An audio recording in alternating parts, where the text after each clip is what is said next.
Chat's public. That's public. Let's make sure this is looking good. What's going on, folks? Anyone out there? What's going on? Draft recap. Let's overreact. Here we are. We are up. We are live. Can I interest you in What some a day. Draft recap. Let's overreact, baby. I love an under. Because that's exactly what this is. It's going to be an overreaction on all facets of the way.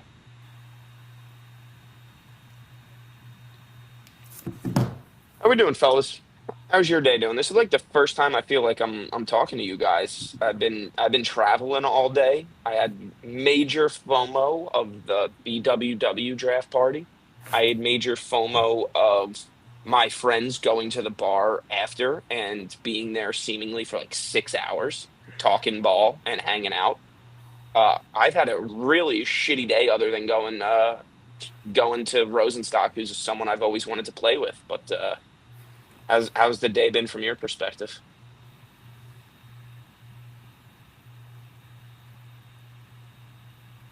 Good. John, why don't you answer that question, John? I mean, obviously, I'm having a good day. A good friend of mine took me. There you go. I'm pumped. Very nice. Same, Dom. I'm assuming same for you. It's nice to be wanted as a man that didn't have a father growing up. Well, I had a father there, but he just didn't. I was never the man he wanted to be. Nice to be wanted. It's not nice to be this wanted. I'd like to be wanted a little bit less. A little less, but I'm flattered. I'm blushing. I would be remiss to forget the number one shout out is thank you to Rich. I saw some pictures of the BWW draft party, and it looked like it had a very nice turnout. Looked like there were 30 plus people smiling. Different people from different walks of life. So shout out to Rich for that. Shout out to Jomo. I don't know if you guys listened to Jomo's recap while you're watching, but Joe was so good at recapping the draft. He was unbelievable. He's always great. This year was even better. He didn't mute one time. You heard the different chatter in the background. You heard all the people. Can I say a quick thing? Joe, phenomenal use of the meme now. Unbelievable. Yeah. I was gonna say he did a great job in general. Like my lawyers may be reaching out for copyright, but really good chance we rescind it because just great job. Can we just disable the chat for this episode? I think it's gonna. I was gonna say, Dom, you got some questions coming in there. This is just disable for this one. Let's see. The first question is, Dom, how does it feel to be drafted 3 rounds ahead of Pez? How does that feel, sir? I think these captains don't know ball. Okay, good answer. Pez should have been drafted earlier than that, and I should have been drafted earlier too. But what are you gonna do? So these captains don't know ball. Does that include your captain? Oh no, he knows ball. Yeah, okay, he knows ball. That's why I'm there. Dom, we have another question from an unknown person. He wants to know, how does it feel to go 9 rounds too early? You know what? Thank you, Tony. That's a great question. That's a great question. And then the last one, this isn't a question, but it's just a shout out for being a 4. Congratulations. Hi, Tony. Tony's a 3, and that's a deadly 3. There were so many trades. There were periods of time that watching the Jomo stream, he had no idea what was going on. We had no idea what was going on. The board had no idea what was going on. And the captains were like, I think I'm up. Joe Caputo. That's how chaotic this was. And you could see with Joe, I'm like, is he touching the paint can? Is he touching someone's name? Like, he was all over it. I'm like, as soon as he went to the paint can, I'm like, oh, we're fucking got another trade coming. Like, Tom didn't pick a single pick that wasn't fucking slotted to him until like 10th round. Until the 10th round, yeah. Yep. And Vico did the same exact thing, more or less. Like, I think. Yeah, Vico made a lot. Like,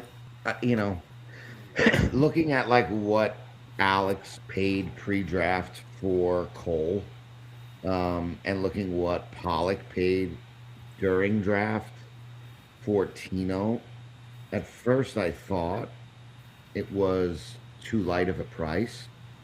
And then you kind of realize that the best spots in this draft were like you're going to start with Nick Martino and Cooner, or you're going to start with Pablo and Matt Hill, one of the best hitters Right. in the league, one of the best shortstops in this league. Are you going to start with Vince Caputo and Pete K, and you get Joe? So three guys that are going to hit 600 and are very good Right. friends. Like Like, it's weird. Like it's weird what I'm about to say, and it might not make sense, but it does make sense. Looking at the draft board as it is, right? There's obviously 18 ones. And then other people that I think like have the quality of being a one are like Pete K, Villani, Gaglio. Like there's more than 18 ones in this draft. So some of these teams had the ability to start with two of them. There's just not yeah, 18 twos, and that's like why the draft right. is weird. It's like the front half of the second is you're Yeah, getting a one, and the back half of the second is you're Yeah. getting a three. three. Yeah, there's not even like 10 twos. Right. Correct. Yeah, there's a shit ton of ones and a shit ton of three fours. There's like There's not that 20, many there's twos. like 22 ones, 8 twos, and then the rest are threes. So it's like, Yeah. you know what? And then I think Alex made some hay with, I think he paid a lot, and I think he found a way to make it work. And I also feel like Anthony Toronto's penalty in this draft was punitive, and he did an incredible job too. Like one of the best teams, I think, in Well, this was I Toronto. think that's why there are so many trades. Like if you look at other draft boards, this is definitely the first time more teams made trades than teams didn't make trades. And I think it's just because of that weirdness of all of these penalties and needing to get in front of guys who you didn't think you would have to because of the penalty and making the best of a shit situation and with these weird ratings. Like it was very strange in that sense. And I think the captains were ready to these captains seemed very prepared and very confident with their Yeah. decision making. I'm trying Thomas my Carroll, best. Thomas What? Carroll, the pioneer of wheeling and dealing, didn't make a single pick that was actually in his spot To the last 10. until the 10th round. That's crazy. Mr. Wheeling And and dealing. and you can say those are the only two picks was last 10, first 11, because Tilker's just the last player. Yeah, just you have no choice. Dog is a Right. traded player. Like, Right. so he made only two non-slotted picks in the Right. 13th man draft. And that is Right. how you learn. I was talking to Tom about this today and last night, and I think like learning a hard lesson last year, um, and kind of realizing where you made a mistake. Like I'm a big guy. Like I love failure. Like failure is the only precursor to success, but only if you're willing to like look at yourself and kind of criticize yourself honestly. And that looks like a man that criticized himself honestly and realized where he made mistakes and fixed every single. He was not going to be put against the wall ever in this draft, and he didn't get it. He didn't get put Well, against the wall once. and Dom, 2 years ago when we did mock drafts with Tom, a similar situation occurred where he's getting slotted in this early one and he looks 2-3 who's available. 4-5 comes around who's still available. It's like these guys just aren't what Tom is looking for. And last year he sat still and he made the picks. And then this year, like you said, he looked in the mirror and he's like, I can't do this again. Like when we were doing these mock drafts with Tom, like he was so adamant that something needed to be done. And I think this is a fantastic start to place. We can just talk about Tom's team in general. Right. He did an unbelievable job of building a roster of his guys. If you look up and down this roster, Tom is going to have, and all 13 of these guys are going to have so much fun playing softball this year. And at the end of the day, It always winning is works. great, yes. Like this is what you play softball for, is playing with these type of guys. They're gonna be competitive. They're gonna have fun every single hour of every week. And that's And what that works. that's what Marlboro softball is for. And it's gonna play out. It's going to And work out. that helps you win. 100%. Yeah. I agree. I am a little bit hesitant on this team though with that, right? They're gonna have fun and they're gonna be competitive and they're gonna win games. If I look at all of these players' averages from last year, there's They're just gonna this have just to, isn't this isn't a high average hitting team. they're, So I'm a little bit nervous. Like AJ is the second highest average on this team last year, and he hit like 430. And and like there were some of these guys were barely sniffing 400, and that's my biggest reserve on this team is are they going to be able to hit enough? I think like I think Maddie under, but I think like I do think Under 4.5 for sure. this team is going to have to hit a lot. Unless your name is Thomas Montgomery Carroll, you're going to need to hit a lot of singles in a row to score runs. And I really love that Karlowski pick because he looked really bad for a day in the outfield, but his bat looked really nice. And it's like he needs someone like he needs Merch to like find some gaps. He needs Ian to be a little bit more of a power hitter, but he can't let his average suffer. So it's a task that again like he has a person in every place, a place for every person, and the vibes on this team are going to be phenomenal. Yeah. Like through the fucking roof. Oh my God, yeah. Look at he's got They're gonna drink. How many beers are they gonna drink this Sunday? Wow, he thinks he's a playing game team.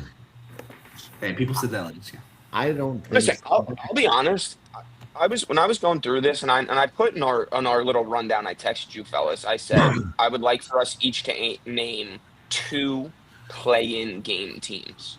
Yep. And as I was going through prepping, I could only name one team confidently that I think will be in the playing game.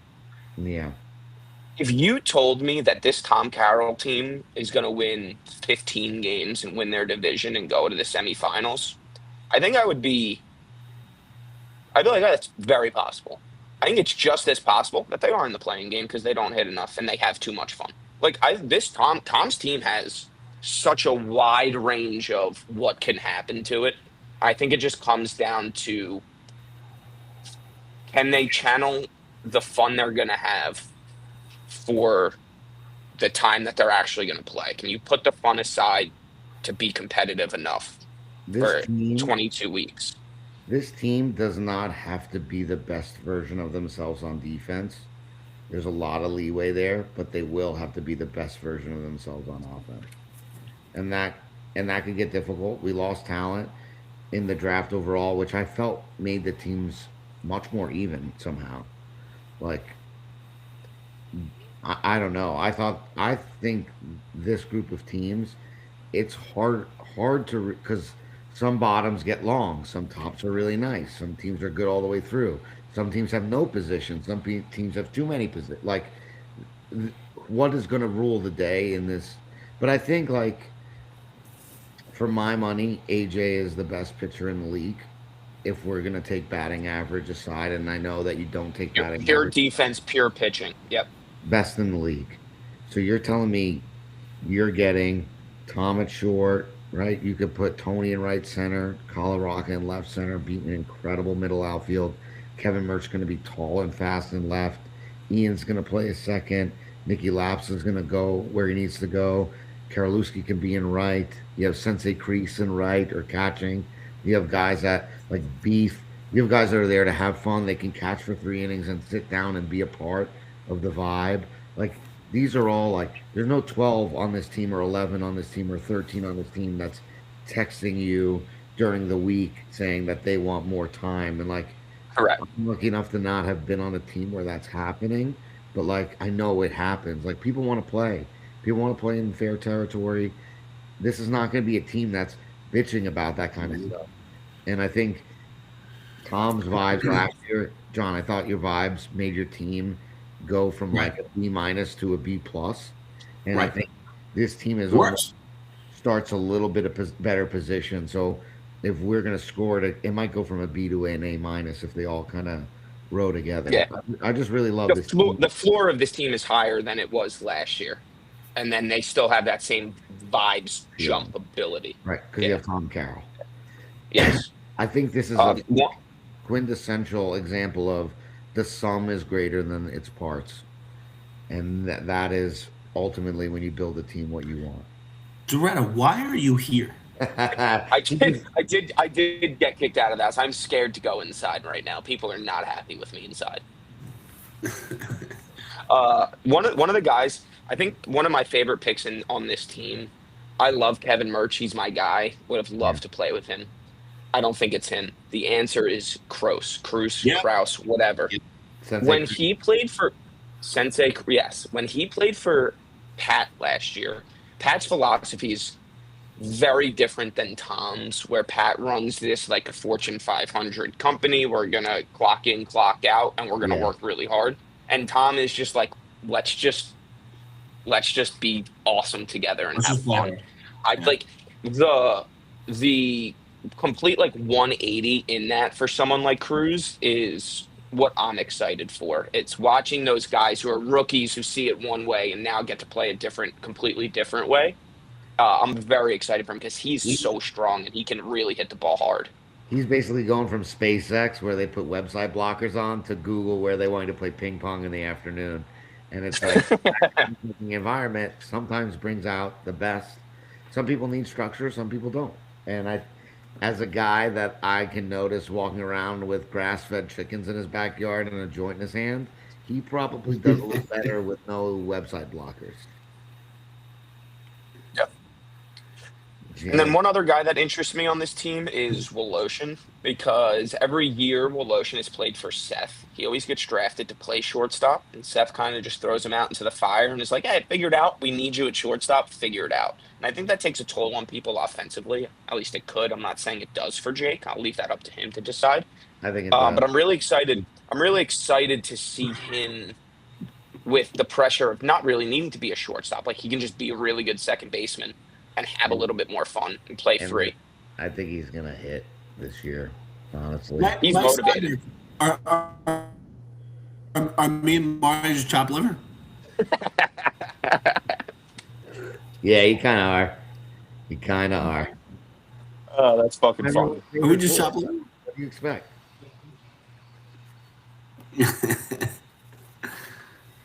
Let's Anything go. else on this team, Carol? No, I'll wax poetic about Anthony Toronto's job all day. No, I think this is one of teams you wish you could just like hang out and watch be a team. Another sum is greater than the parts. Anthony, for a rookie captain, did a phenomenal job, I thought. He went up and got the pitcher when he needed to.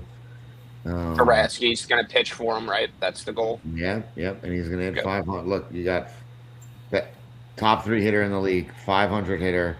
Probably should be a 500 hitter, and Nick Toronto will get there. 500 hitter, 500 hitter, complete asshole. Probably a 500 hitter. This guy Rivera, ultimate vibes, is going to be a great time. Jake Who is Heitz, the complete asshole?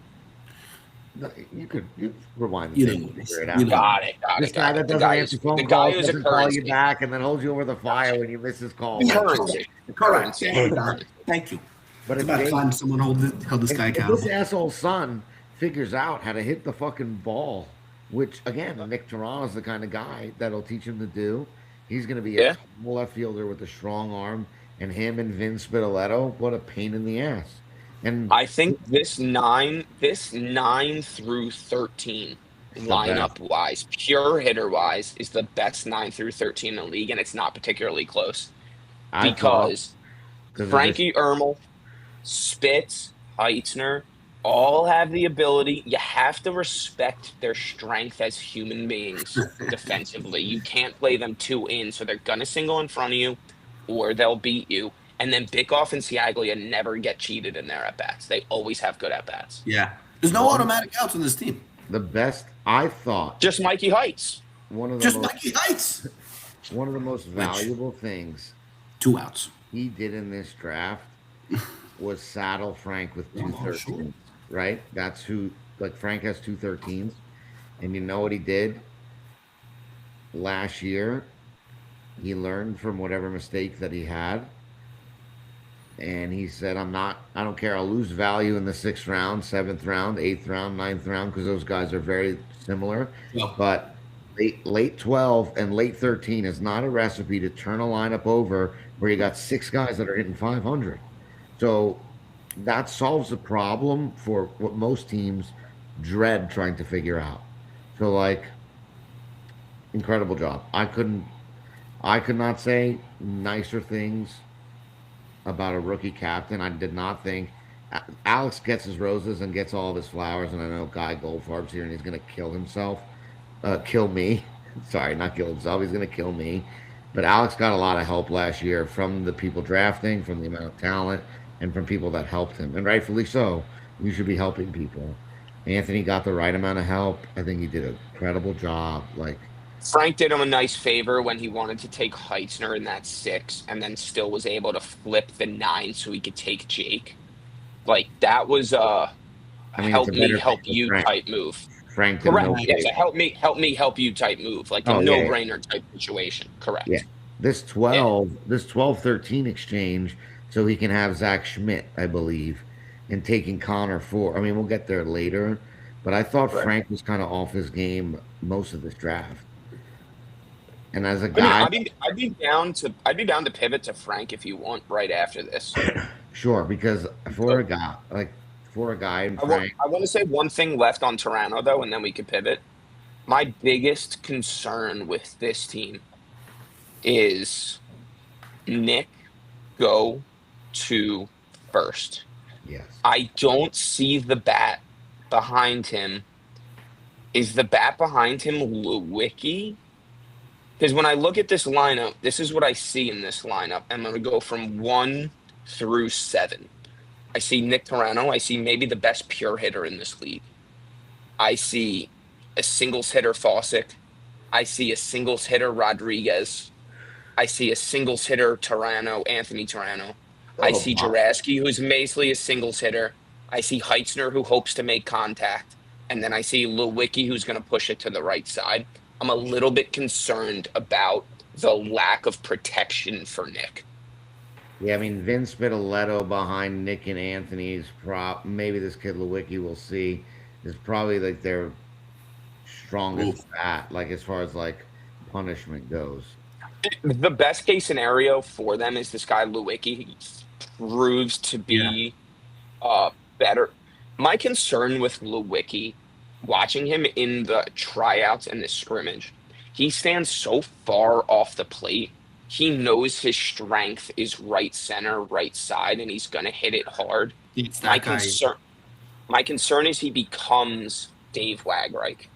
And Dom. Dave, from over the years, has become less threatening because that's his best swing and it's his only swing. Dom, who would you said I don't know what you said about Vinny Spitz, but who would your guy be to back up or to protect Nick Toronto? Is Anthony. it just foul sick? Just because if you walk Toronto, like just give me the guy that's most likely to get a hit, and hopefully we just get something going. We just get an inning going. I think it's Anthony and then Juraski, and then it's A Rod probably Okay. because like I think you get Eddie sets the table right, and if Eddie hits a double, that's great. Nick go to first. Now Anthony's coming up with runners on first and second. Eddie Right. hits a single. Do you really want to walk Nick? In most scenarios, yes. The answer is yes. Go to first. But you want to take a shot. Eddie's at first. All of a sudden, Eddie's at third. Now it's first and third, or Nick follows at second and third. Do you think about walking Anthony now to face Joe Juraski, who's a 500 hitter and a smart ball player? It's like a death by a thousand cuts type of deal, which I think is very similar to Carroll, where it's like you have Tom Carroll, you got a chance. You got Nick Toronto, you got a chance. Same questions we have, but it's like I think a cohesive 13 that can beat you to death is a recipe for winning more games than losing in a 22 game season. And in the playoffs, it's very dependent on field selection, who you run into. It might prove to be not enough, but in the regular season, I think it's going to be like prove to be an asset. Right. Yeah. Like, is this team best on Union Hill with Nick, or is it best on something like Swim or Middle? I think it's swimmer middle because You're more interested in pitching Really? to Nick first of all on those fields, and And this is a I think I team. agree with their outfield too. Like they have such a good middle outfield with. I'm assuming Yes, Toronto's playing short, but like Eddie and A-Rod yes, are two. They're both left center probably field. top 10 defensive left center fielders easily. And I would say, like on top of all the things that you mentioned, what is also good for them, like the team that beats this team is a team with like three, four guys that mash. And all of a sudden you're taking them to a big open field, doesn't matter. But if you don't mash and you take this team to Union Hill, they're not going to be a slouch there either. Like that's how I feel about it. Like if you're taking a blind draw and you're playing this team, like if you tell Anthony you can pick any field, but I won't tell you who your opponent is, he takes an open field. And he's more than happy because his outfielders aren't going to make a ton of mistakes. He's got Mike and Jake on the corners where Jake is learning and Mike is very savvy. Like they're not giving up extra bases out there. Everyone's trying hard. Like it is, I think, another team where we're going to see top heavy teams, bottom heavy teams, positionless teams. This is we have one of everything. Everybody has a singular job. We don't have to do too much. Can we all do it together at the same time? There So won't that's be Major League many. Baseball team, huh? Yeah, Playoffs at least. exactly, John. Sounds Yeah. like the Blue Jays. There Pass won't Jack. be many. There won't be many position changes on this team across the year. Like this is one of those teams where when you set your lineup, or sorry, when you set your defensive alignment week one, and you set your defensive alignment for game 22, they're going to look very, very similar. Yeah. Yeah. And I think you take Rivera. He is a guy that played ball with Fausick. He played yellow ball. He's got really good vibes. He could walk into any situation and seem like have fun. You need one of these Latin guys on your team. You know, they're always there to have a good time. They're there for the vibes. And I think with one rookie, you know what you're getting out of all of these guys. Like all of these guys care a lot. And then Lewicki, it's easy to have one new guy, insert him in with a bunch of people that care. And this guy, like, look at Dennis last year. He's like, holy fuck, I care. Like, I can Yeah. win. I care. I'm in. And it's really easy when you have a guy, when you have a team like this for a new guy. Lewicki is an award-winning listener of the Part of My Take podcast, and I Nice. say this every single time I hear this guy's name because that, in of itself, deserves him to be a 6. So as a 7, he's a steal. Yeah, I'm with you. I'm with you. Anything else on this Toronto squad? I don't think either of us have this team making the playing game. This is a good No, softball team. Correct. damn Nick Yeah. Toronto. Correct. Credit to Anthony. I think credit to Anthony. Wow, we Can, got 60 can, I, viewers right now. can I address Stephen Blackburn's comment? Yeah, that's very. Please. The sky is behind. There's no sky in a storage closet. The The moon isn't sky even is real. right behind. What are you fucking talking about? I'm in a Disney castle right now. You can kind of see the Epcot ball back there. That is See, the biggest I'm storage a closet Disney I've ever princess. seen in my life. I'm a Disney princess right now. It's just, I wish I had a chance to buy Mickey Mouse ears. I would have worn them Bro, we to just fit in with Cole. I can love we that talk, Steve Blackburn and Doretta are watching this pod right can now. we talk about how awesome this league is? We spent the last 4 days doing nothing but this bullshit, and then we spent 5 hours doing this bullshit and watching, and now there's 60 plus people watching us do this bullshit some more. Like It's electric. unbelievable. It's so We're good. all pathetic. We're all so pathetic. fucking. It was a shitty winter. We're fucking ready to play You know what we ball, do? dude. We all have work tomorrow, except for Marty. I don't have work tomorrow, but Ugh. I'm actively avoiding my family on vacation right now. yeah. We need a box of munchkins right now. That's how pathetic I am. I'm outside of my eating window, but I'm having a great time. Martino, thank you for the munchkins. Speaking of Martino, let's move on to the third team, Team Rosenstock, where I receive a phone call at 9 o'clock Saturday evening from Captain Eric saying, "I think I'm taking you." After a full day of prepping, I think I'm taking you. Let's figure this thing out. And I'm sitting at the bar with Ben, Seth, a few other folks, and I received that call. And I'm on the call. I'm on the phone. I step out of the bar. I'm on the phone with Eric, and I text Ben, and I said, "Holy shit, he's taking me." You should have seen the look on Ben's face. You would have thought he saw the ghost of Jeffrey Epstein just standing in front of him, like just pounds his beer, slams the table. Fucking, I have to Yeah. leave. He hit the jaw. Sprints out of there, gets home to figure out what he has to do. Right. Absolute fucking chaos last minute around the first pick in the draft. What'd you say, Johnny? Sorry, I was just reminded that I also have Girl Scout cookies in my house now. Sorry, go ahead. Nice. Completely unrelated. Go ahead. Yeah. My fault. But chaos with the first pick late Saturday night. A massive Woj bomb. Did anyone see this coming, you think? Like, obviously I saw it coming, but like, what are your thoughts? What have you guys been hearing? Like, this is Martino not going 3 is crazy. I mean, I appreciate Eric, but I thought that was a shocker, an absolute shocker. I mean, there's no way you're not at least somewhat kidding right now. But like, it obviously is a shocker. Also, I mean, we talked about like nobody with any of the first 9 picks has Martino or Fluto on their team. Pretty it's insane. It's insane. Like they're the 2 best shortstops in the league by so far, and they're on the teams that drafted 10th and 15th. It's crazy. Right. Let me ask you, Martin, are you playing shortstop on this team? I do not think I will be the starting shortstop on this team. DeRosa is also true. I agree with Steve.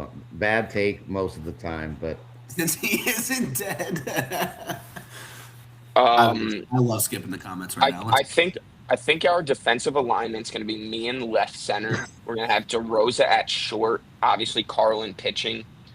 Brad Goldstein's going to be the. I think he's like the make or break for this team. 9 years ago, this guy was a first round pick and one of the most feared hitters in the league.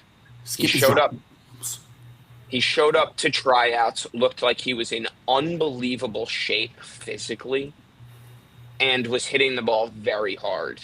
And then we saw him play the outfield fine. We didn't see him in the game, which I think is which scares me a little bit. It's like, what are we going to get from him defensively? Can he play right center? Marty. What's up, Jim? What's up? He's the guy that has played with Dan Kessler multiple times in the Hornet tourney, correct? That's DeRosa, yes. Oh, I'm sorry. Were you talking about someone else? I was talking about Goldstein. It's like, what are we getting from him defensively? Is what I'm wondering about Goldstein. yeah, but you just put him in left field, no? Put him in left field. Then we're putting Easton in right center, who's not traditionally a right center. I think next to me, Brett will be very, very, very good in right center come August. There's going to be some growing pains. He's not used to that position. I think he'll be fine. Between the 2 of them in left and right center, I think we'll be a perfectly fine outfield. And then up to Need I remind everyone that last year in a game I watched Brett Easton not run through the fence on Union Hill left not once but twice in back-to-back innings. Yeah. Give me a guy that will run into a fucking fence literally twice. Yeah. And put him next to the best outfielder in the league, and you'll cover up. Even if they're 3/4 of their position, you're 1.5 yours. So. Yeah. And then I think Eric really crushed the draft when he went Easton and Bilodeau. It's 6'8". Bob the Builder and Easton both are hard runners, fast. Bobby B's give got a shit ton and can hit doubles. Like that helped our lineup so much. Like and with this Warren guy, I liked his tryout. He hits the ball hard. Like this could be a legitimate 9 to 10 person deep lineup where we're not getting cheated with our at bats. And I think I'm most bullish on the depth of this lineup. Adelsberg doesn't get cheated. Lenny Sarcone is a pro, and then I have a lot of confidence that Fauci can make a big step forward over last year. So I'm pretty bullish on the squad. What do you guys think as an unbiased partisan? I feel like we're pretty biased, but go ahead. Um, it's such a cop out and so simple and dumb, but I think it's correct. And I'm gonna say the same thing I've said about the first two teams. You got Martin Blackburn. You got the MVP. Yeah, Marty, can you mute your computer real quick? Yeah. Dom, this team has Martin Blackburn. This, They're gonna John, be fine. John, can I ask you one question though? Yes, As I look through this roster, right. does this team have Martin Blackburn? This team has Martin Blackburn. Yeah. Okay. That's what, They're not gonna be. They're not gonna be a bad softball team. yeah. Yeah. Even if he played a 3-man By the outfield, way, him as all three Stephen men. Blackburn on fire in the comments Yeah, right he's now. doing great. I cannot focus at all. This is He's incredible. ripping gummies and having a good time.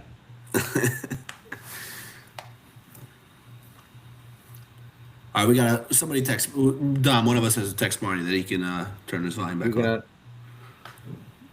I just got it. Thanks, folks. I hope you didn't rip us too bad. No. no. I just want this out there right now. This team will be wearing powder blue jerseys. We're going to model ourselves over the Texas Rangers light blue jerseys. So this is official stance. Nobody is allowed to take those jerseys.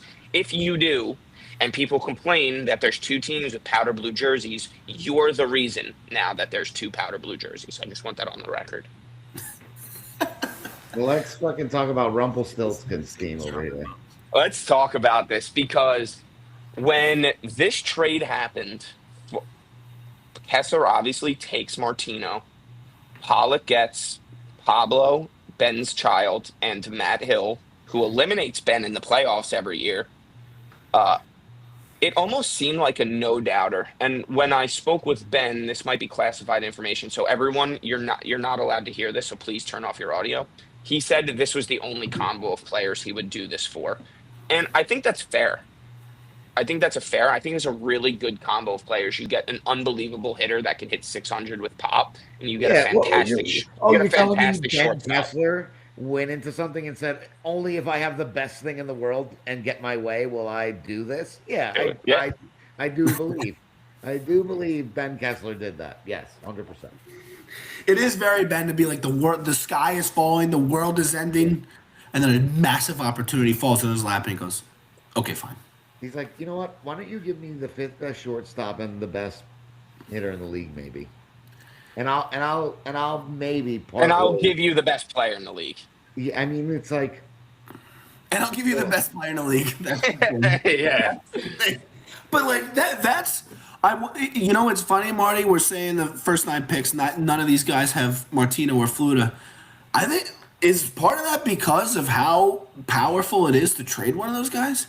I mean, you have to make sure you get enough for them. But I think a lot of guys are just not turning down that opportunity. Yeah, you got 2 ones. I said before, I thought that there were more than 18 ones. He got 2 ones for a 1. 100% got 2 ones. Yeah. Matt Hill as a 2 is. And he got to keep his 3. That is. Got to keep his 3. This is the thing about Tino, right? Tino is the best player in the league when the price is right. And we say, if you look at his championship teams, he went 11th overall, 7th overall. Then he went 2nd overall, but Frank objectively fleeced Pat Pingaro. So it's like, unless you like Tino does too much, right, on defense. The way I look at Tino is him and Cole are going to give you 3 outs a game that no one else. When you play those guys, you're playing 1 inning less than they are, and that is a huge thing. But when you make him like he's not a pop guy, he's not a guy that's and that's why you take Cooner with him. And I get it; he can be like Matt Hill, sure, maybe. Not. I'm Is not that crazy loud? No. All right. So many distractions on this pod.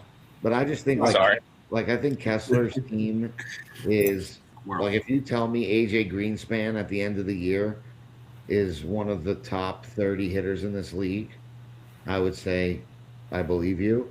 And if you told me that AJ Greenspan never really adjusted that well from arc to the arc pitching, I also would believe you.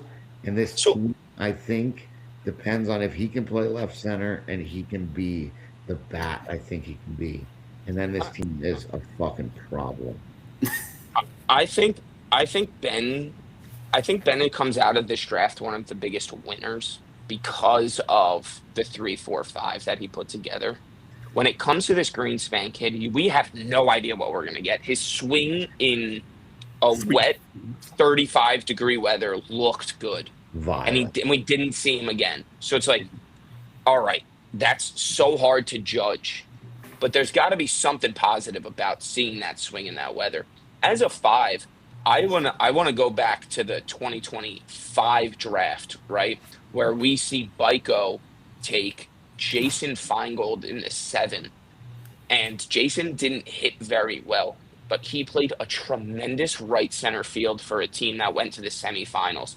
At a minimum, I think AJ's gonna. I think it's a. I would guarantee that AJ as a rookie is going to be a better hitter than Jason as a rookie, and he can play just as an effective outfield as Jason. As a five, steal, absolute steal if he hits 390 with a couple doubles and plays an outstanding outfield. Steal of a five. That's a low Greenspan is bar. or Greenspan is or Jason Flowers? AJ Greenspan. Wow, 390. Minimum. I'm saying if he hits 390 and plays a tremendous outfield, you still get great value as that five. Wow, And if he hits 530 and plays a mediocre outfield, you're in the same Unbelievable. boat. Yeah. 530. Very good. Perfect. Well, Yeah, 530 530. 530 as a five would be 530. He can catch. He can catch if he hits 530. Yeah, like I had a crazy take I was saying today. It would not surprise me if when we're talking this time next year, AJ Greenspan was drafted in the second round. I would not be surprised by that. Which is why I think the rookie game, and we'll get to Bernstein later, but like that's why I think the rookie game is way more important than the tryouts. There's this crazy emphasis on getting there for the tryouts. I think if you can't get to this rookie game, you got to play next year. I think like it's gonna depend. Like there's like two guys in this draft that could have been severely underdrafted because they weren't at this game, and that's a tough thing. That's a tough thing for all the other I mean, you take the risk, you take the gamble, but like after you put in those, you know, 96 hours of work, do you want this to be a game? Like everything that they do is to make sure that this is not a coin flip kind of a gamble. And I get it. Right. Always a gamble. Always. Tom, I agree. But what I will say is, unless somebody brings him into the league and already knows him better than everyone else, it's still an equal playing field for every captain. Yeah, Every but captain is there's taking like the same exact chance. yeah, but like half the guys know this guy's dad. So at what But do point you know that? But sure, did the dad miss the playing game as well? different. And then it's also different when a guy doesn't show up and the guy that brings him into the league takes him and everyone's like, why would you take him there? Right. Like Bernstein. Like Yeah, Bernstein. Or if Frank exactly. drafted Vesia, right? Which I think And I think he would have in the next round. I just think he couldn't you give said up. you said there were two guys, Dom, Bernstein and AJ Greenspan's one of them. Yep. I want to add a third one. I actually think Brad Goldstein's an option too, even though he was slotted. He was getting slotted off of what people knew from him and what they saw in his tryout. Like Brad in the tryout or in the rookie game could have proven that he was a two. Could have proven that he was definitely a three and should be drafted over Ronnie. He could have proven that he was a six. Right? Like anything could have happened with Brad in that game outside of what happened on that weird wet Yeah. tryout on a weird field we don't use, you know? Yeah. Right. Nevada wine connoisseur. This Kessler team though is so good, and Evan Steinberg as a seven. Evan is just such a professional out there every time. Like you know exactly what you're gonna get. You're gonna get a guy that's gonna hit 450, can play any position you need in a pinch, and it's just gonna be such a good teammate. Like that's just who you need in the seventh round. Like it's Oh such yeah. an easy pick, such a slam dunk pick. I Reliable. mean, he gave me a lot of Grenice vibes. Close to 500 he's another manager on the field, which I know Ben is going to value a lot because of his work schedule. Like he's He done won a the job. championship as a manager. Yeah, Correct. Yeah. And yeah. that's very valuable. Like, there's a reason why Pat Pingaro and Waldman they like this guy, Frank. It's not by accident. It's not because they're just their friend. Like these guys draft their friends, but they don't just draft their friends because they're their friends. You know. Right. And Um, Right. the question for Ben is going to be the same question you guys had last year, Marty. Is the bottom of this lineup too long to give the top of their lineup the chance in a game to get up enough? And that's the only question. Dom, do you see It's this a good message by question. Goldfarb? What? Do you see this message by Goldfarb? He is. He's missing the first three. What? He's finishing college, finishing the college year. But that was information everyone had. So, Fine. which is probably why he dropped a little bit. We don't know what he looks like. We I'm haven't just seen gonna the let it kid. slide a He's little. missing for 3 games, and and they know Well, that I they have also think he fell a goodwill. little bit because, and I think Joey Parkman had the same, suffered the same way. It's like they just fucked the sixth round rating up Yeah. with Greenspan. Like how and I keep harping on this, and we can move right on. But I just want to say this one last time. Look at the sixth round. Jeff Martinez, good middle of your defense, second baseman, middle of your defense, can play outfield very well. Nichols, left center. Ruthberg, 22-year-old athletic stud. 80 Greenspan, first round or first baseman who's going to hit the ball hard. Brett Easton, who's playing right center and runs like the wind. Like it just doesn't make sense. Yeah.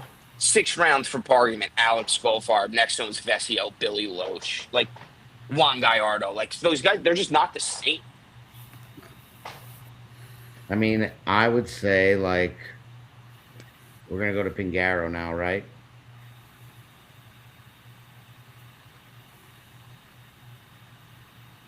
Yeah, I sorry, the fireworks are just going loud. I was muted. Yes, we can go. We can move to pinks. Oh, well, let me ask you this about Kessler. Like, is this a top? Is this a top three team in the league? Is this a top five team in the league, Dom? This is a top half team in the league, and I think it's a top half of the top half. I think so, top six. Four and a Sorry, half. top half is nine. Yeah, Top half of the top quarter. Top half, so for top four and a half team in the league. about just about. Thanks for giving us a straight answer there. If you told me that this team, Top quarter of the top half. if you told me this team gave up a little bit too many runs and their back of their lineup, the bottom of their lineup was a little bit too long, and that's why they struggled a little bit, I would believe you. But if everyone turned around and said, "How fucking lucky is Benjamin fucking Kessler? He always gets a top five pick, and he's got another fucking top. He got another 1, 2, 3 seed." I would not be shocked at that. If this team would shock if they're not picking their field in the playoffs. It would shock me. That'd be great. The only other thing I have on this team, which is the most interesting thing, is the last 2 years, Matt Hill eliminated Ben in the playoffs. Waldman eliminated the Greg Deloise team, and then Byko eliminated us last year. Now that Ben has Matt Hill, we are either looking at a championship from Ben, If you can't beat him, or Matt Hill is about to have the all-time worst playoff performance ever, like 1 for 10 with 6 double plays and What 4 was the- errors, yeah. and he eliminates them because he was so bad. I one think it day. was Martin. Yeah, the immovable, yeah. The movable force. object versus the unstoppable force, or whatever it is. It's Yeah. unbelievable. It If really you is. can't beat him, join him. That might be the chess. That might be the 3D chess move that Ben needed to make him Right. team the next level. Right. Oh, that's unbelievable. All right, let's All go right, let's move on. Pings. Pings, man. I don't get it, man. I just don't get it with Pings where, like, he always says this and he reaches out to all of these people and he's like, if I have the one, I'm taking you. We're going to run it together. Let's go. I'm always looking for a top pick. Boom, trades it immediately. Takes people that confuse him so he can play with Ed and then just drafts a team that makes me say, Am I crazy to say that Captain Garrow lost this trade? And I don't even think it's close. easily. It's not particularly close at all. I don't think it's close. And I love Pat. I think he did a great. I think once he decided to make the trade, he did a good job I just think making the trade I don't was a. even think he did a good job. I How do think you he did. take Phil Cord there? How are you not taking Amato? How are you not taking Thank you. Santa Marita? How are Yeah, you too not much. taking David Vignapiano? There are three players that are so far away better than Phil Cord as a player and an option. Take How are Ryan you not Amato. taking? How are you not taking when you need a second baseman and you know this draft is loaded with outfields? How are you not taking Ushkowitz, Allegretti, Whalen, who just won, Bija, Grenice over Joe Piccarello? And I love Joe Piccarello, It but just doesn't fit the team. I just named five guys that went 10 picks after Joe that had a higher batting average than Joe that would fit a need. And I get Pat wants to draft his guys, but like he's got other his guys available here. And I don't get it. I don't like I love Pat Brock. I will shout it from the rooftops. I think Pat Brock is still a top 12 outfielder in this league. And I don't care who believes me or not. I've played with him for 2 years. I think that's the best pick of his draft. And I don't think a team where you're saying that about that team is a team that you're like, wow, this guy had the fifth overall pick, the third pick overall, basically. And like, I don't want to jump right to go far, but he made things hard on himself with this trade, and then he got himself out of the jam he put himself in. And not to call having Cole and Becker a jam, but he gave up a lot. He gave up a lot, and he ended up with the better team. Where I think Ben gave up, Ben Ben got less than Pingaro did and won that trade. And it's like two sides of the coin. These are his guys. We can make these assumptions anytime about any team right now. We can be completely wrong, and we probably will be. But just my thing is, if he was saying Cole the last 3 months, if I have a chance to trade back to get the cords, I'm doing it. I would say I love this team. But all we heard him say for 3 months is there's no chance I'm getting rid of Tino or Cole Fluta. Zero, none. If I do it, tell me, call my wife, call my cardiologist, stop me from doing it. And then what does he do? Exactly the opposite. And then he went by his playbook after he didn't go by his playbook in the most important decision. That being said, I don't think this is a playing team. I think this could be. Sure. Let me ask you this, right? And we talked about this last podcast on Friday, Dom, where we kind of broke down a lot of these like fourth, fifth round guys, their statistics and whatnot. And I think our summation was that Rob Cord's a four, right? Right. No ifs, ands, or buts. Rob Cord is a fourth round pick. And he's your The five. league, the league is your five. The league last year said that Phil Cord was a mid two when they gave us him as a replacement for Pablo. So you take your one to benefit your five, you benefit your four, whatever you want to call that. I think you'll lose the draft right there. I The think you minute that's your decision, the minute you are like, let me not draft the best player I can in the first round because I love Rob Cord as a five, I think you might as well just leave the draft room and give up your team. would you rather have Phil Cord, Ed Fracken, or Pat Brock, or would you rather have Mike Santaromita, Ed Fracken, and Jay Z? The later three. And I don't even know if Well, it's close. listen, obviously I'm out of line here, but I've been saying it for a while. How do you not take Ryan Amato? Like Ryan Amato is the best, might be the best value for where you can get him in the entire first round. He might be the best hitter in. He might be the best hitter in the league. I think if Pat I agree. I completely agree. 1.01 hitter. Toronto is two. David Vignapiano is three. yeah, like listen, like a lot of people would disagree and take Toronto or um, some people like DeMarco. Like there's a lot of guys that are great hitters, but I think if Pat just takes Amato there, I think you could justify this trade for sure. And Alex would And give then up you still get 12. Ed, and you still get Ed, Yeah. So good. who's a good pick. To back up Amato. To get Now Polzer, you've got fantastic protection for one of the most dangerous hitters in the league. yep. I don't know. Maybe that's why I'm not a captain. Maybe that's why you have to be a captain. You know, when Maybe I'm wrong. Maybe I'm wrong. I go back to Tony's question before, over under 4.5 captains that know ball. Like, I'm not saying Pat knows ball. I actually think Pat knows ball too well. And he turns himself into this guy that doesn't, because he just overthinks This everything. is another It's just so season of crazy. he's the Bill Belichick of Marlboro softball. It's just more proof.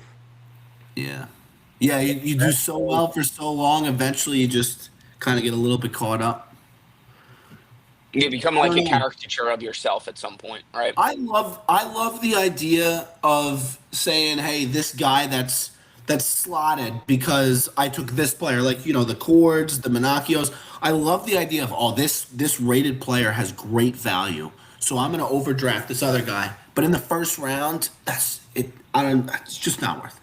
Crazy. Just not I worth don't know. it. Make a good one. I think Make that's. sure you I mean, And my least favorite part about this, like, I tried so hard when I was taking my notes to find something positive to say about this team, and I feel bad because I think the team is actually a good team. If they had a one, they would be a really good team. I mean, listen, Marty, Great people, like, the makeup is such a good group. I'm rooting for them. I want you this could team to have, succeed. There's a lot of honestly, unbelievable people on it. They're just You know what's missing funny? a one. You know what's funny, you could Marty? have. Wait, Oh, go ahead, Tom. Go ahead. if he took Ryan Amato, his 5 would be Rosenthal. It would be Jr., which is crazy at 5. Jr. is crazy at 4.5. He would Crazy. be his mid 5. Jr. Hempstead, Lotion, Taco, Greenspan. You know what? Cord was a good idea. I don't know, John. I don't know. No, I'm just kidding. I'm just kidding. But I'm But saying no, because no, it's I'm a not good saying point. that I'm It's a not good saying point. Rob Cord is not better than those guys. But I'm saying Ryan Amato plus that guy is Yeah. better than Phil and Rob Cord. 100%. Just take Ryan Amato, like Like Santa, the second best outfielder in the league. What do you Listen, I Right. understand the reserves about Santa, Right, you just but, take like, he Amato. wasn't the option. Take Amato. There were two or three other options, right? It's I like feel like he didn't, Pat like, would give him pigeonhole Amato. himself and have been like, maybe I have to risk it with Santa. I don't like him because he's got to miss this playoff game, or the whole work situation. I get that's why you don't want to take Santa, but, like, Yeah. Ryan Amato is the absolute slam dunk pick. Yeah. And he could have got It's that. crazy. He can't get that 12 because Such good of value. Reed. He can't get that 12 because of that Reed, but he could have taken Goldfarb's 11 for his 12 and made Mike Amato that 12 still. And he could have named Alex and Bailey's baby for Cole Fluta. Like, he could have gotten more. Like, so Yeah. there's a way around Mike Amato, which is Right. give me your 11 for my 12, or I don't give you the best shortstop in the league that you think. And I make Mike Amato your 11, which is my 12. Done deal. You have the average girth of your penis team goes way up with Ryan, you know? Yeah. I mean, massive. I've got two quick things. Amato, I see you're on here, so please go on mute real quick. Right when the draft started, first thing I said, the order comes out, the first two guys are slotted. The 10th overall pick, I guess this is just me glazing Amato. So I hope Amato better be on mute right now. 10th overall pick might be the best spot in the draft because you can get Ryan Amato. There's a huge drop off after that. Obviously, And take whoever love you Santa. want after that. Right. Anyway, in any Right, direction. you're gonna get a really good two behind. I mean, but regardless, two. This is Marty. This is probably a bad conclusion, but we were right in this spot a year ago today.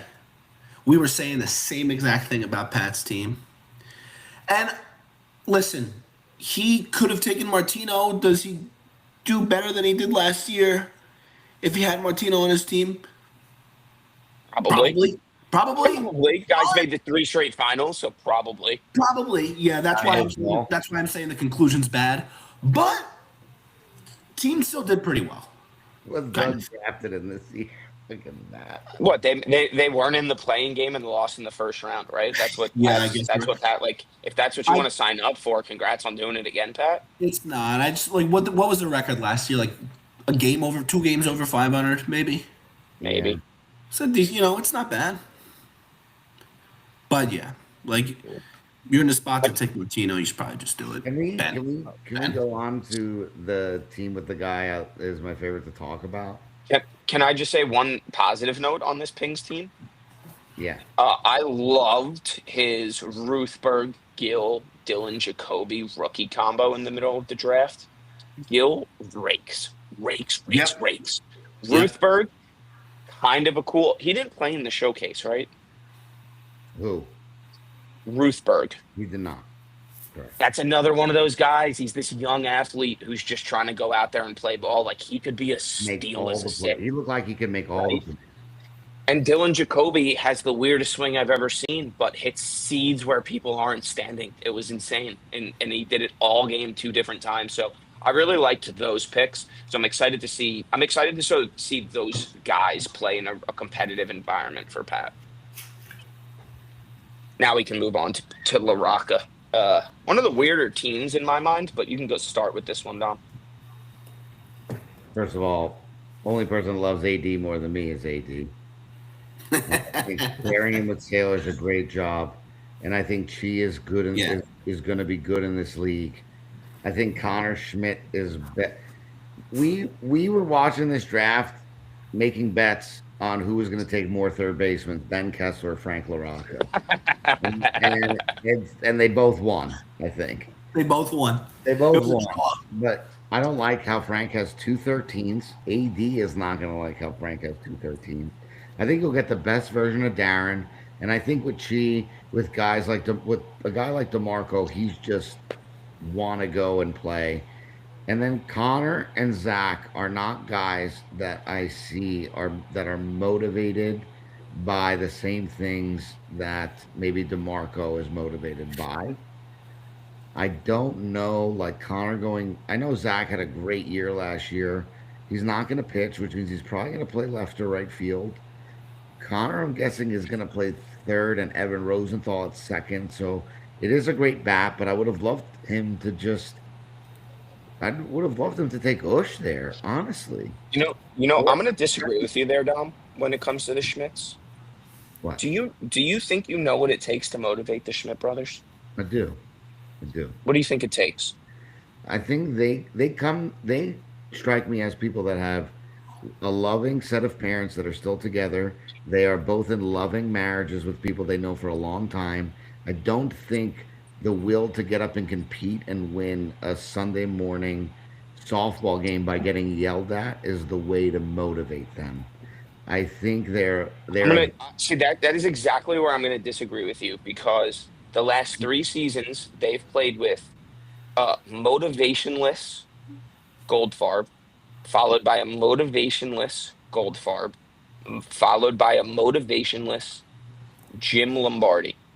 Now they're playing on a team, and this team's MO is one thing and one thing only: feeding your own ego. DeMarco, Sailor, Acera, Rosenthal, their egos need to eat.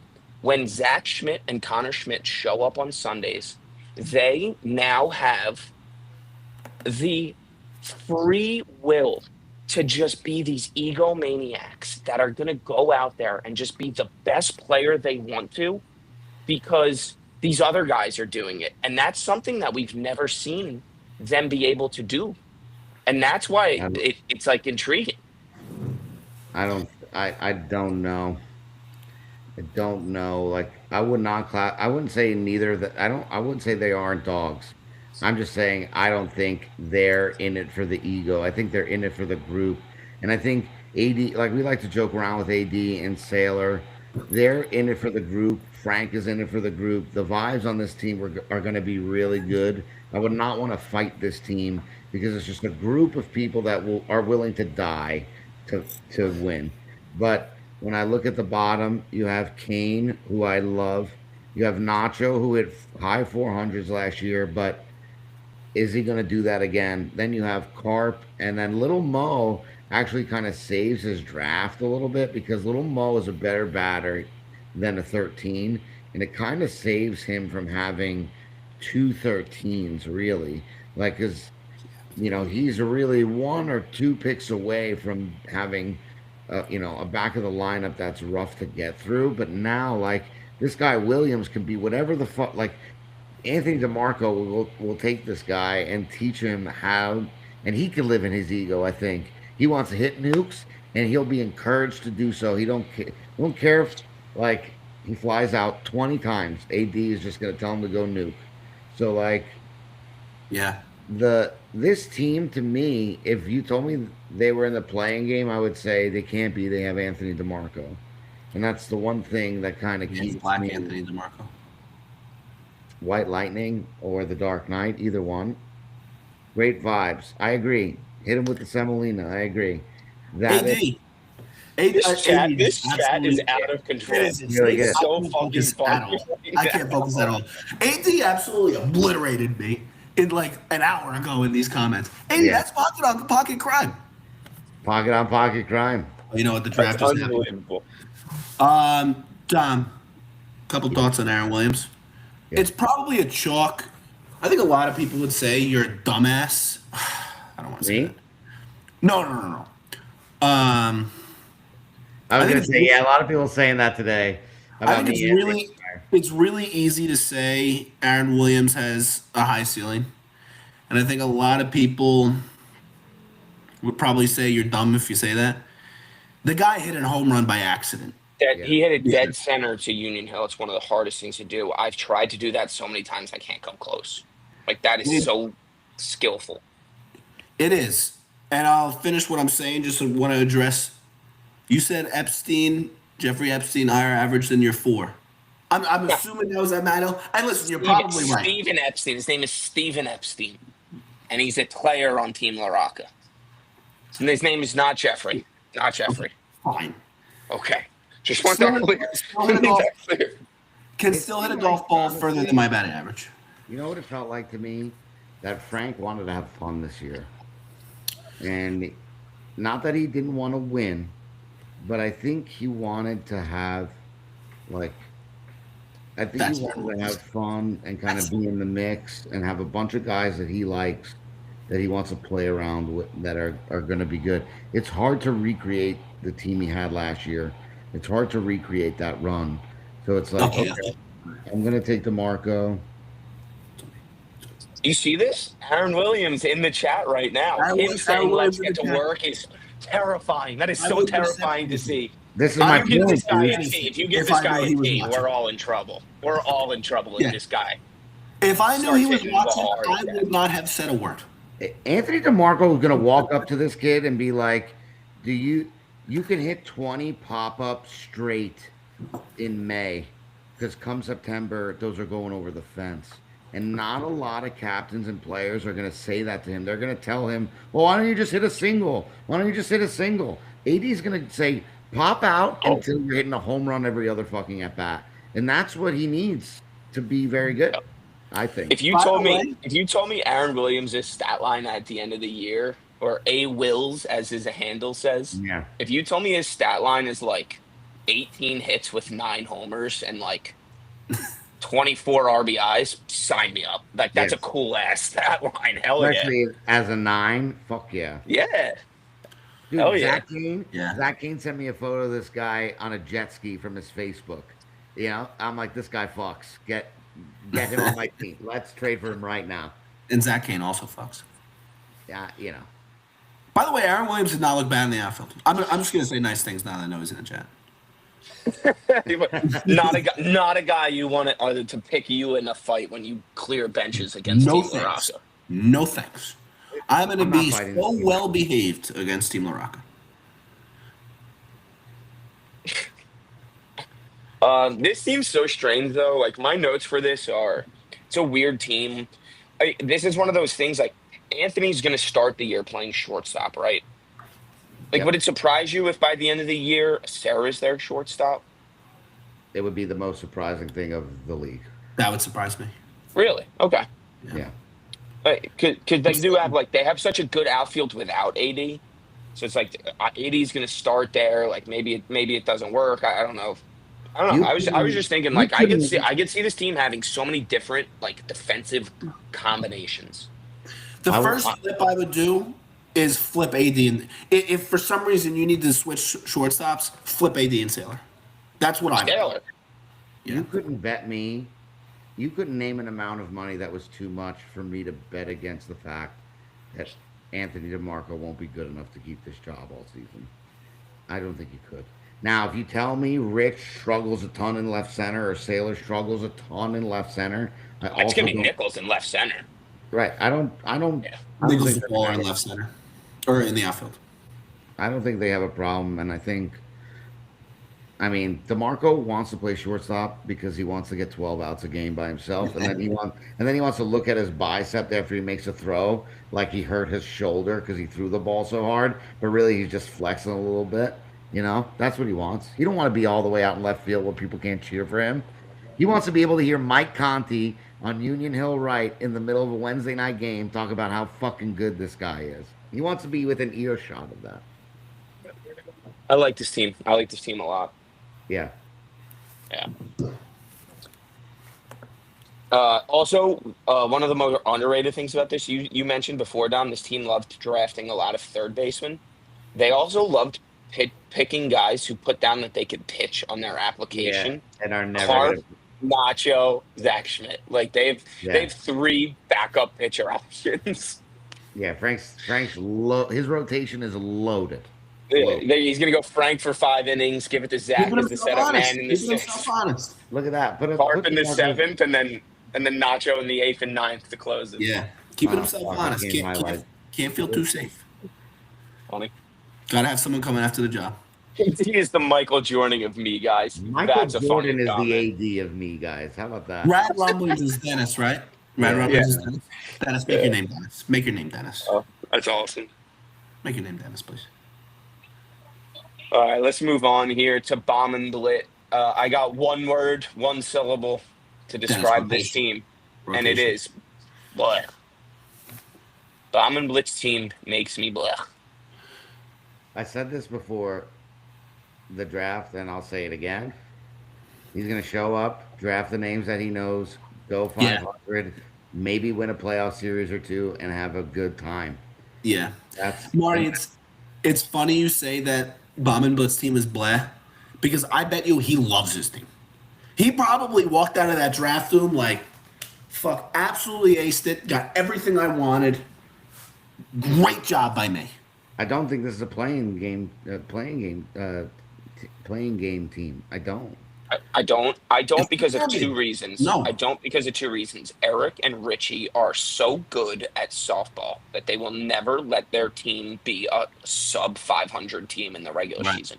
Like the two of them alone will not allow that. This team will be at least 500. Yes. Eric had a bad year last year. Guy is he's gonna be pretty important. See how he is. Oh, Bernstein. Yeah, I think he's a ball player. I think he's going to be like very, very similar to Nick Villani, maybe a little bit lighter, a little bit less. But you know, it is. Yeah, I don't know who that is. Shinigami, is that Schindelheim? Is that Rick Schindelheim's son? That's my guess. BDR in the eighth is crazy. Is he glazing his dad or himself? He's I love glazing it. it. I think it is. I don't think he would do that. I think is that. Let Take me off know. the mask. Is that son Schindelheim? That's. There are 10 more teams to go. I think Big Dick Rick in the seventh is very good She's too. like, this has got to be almost over. I would have loved. Maybe Richie and Pez don't get along, but I thought this team was just a Pez away from being electric. I wonder if Juraski in the fifth was their plan. and Toronto stole that from them.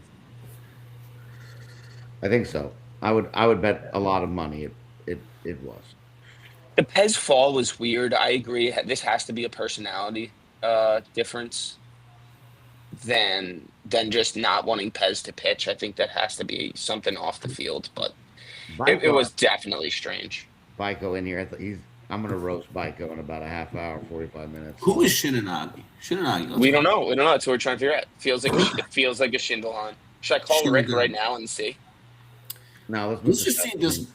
Let's just see what they say. Um, I just don't know. I just don't know what this team. I just don't know what this team does, man. Like I don't. They don't scare me.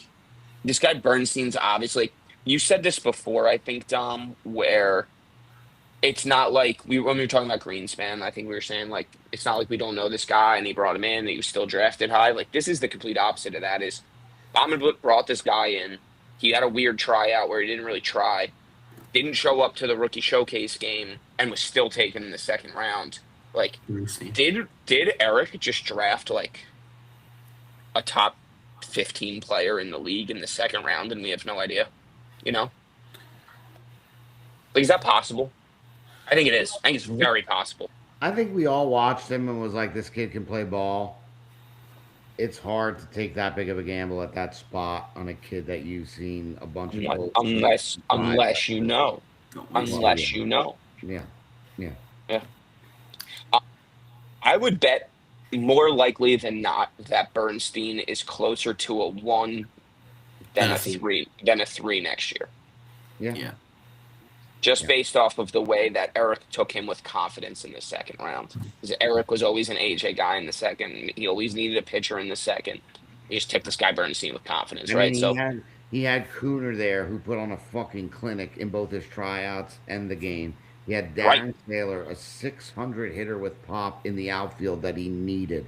He had Zach DeRosa, who had one of the best tryouts aside from Gaglio and Cooner. He had Eddie Mhm. Faustick, a proven 530 hitter in this league that plays An center. outfielder that Bomb and Yeah, Blit needs because they come with an infield, right? Like, yeah. No, Don, those are great points.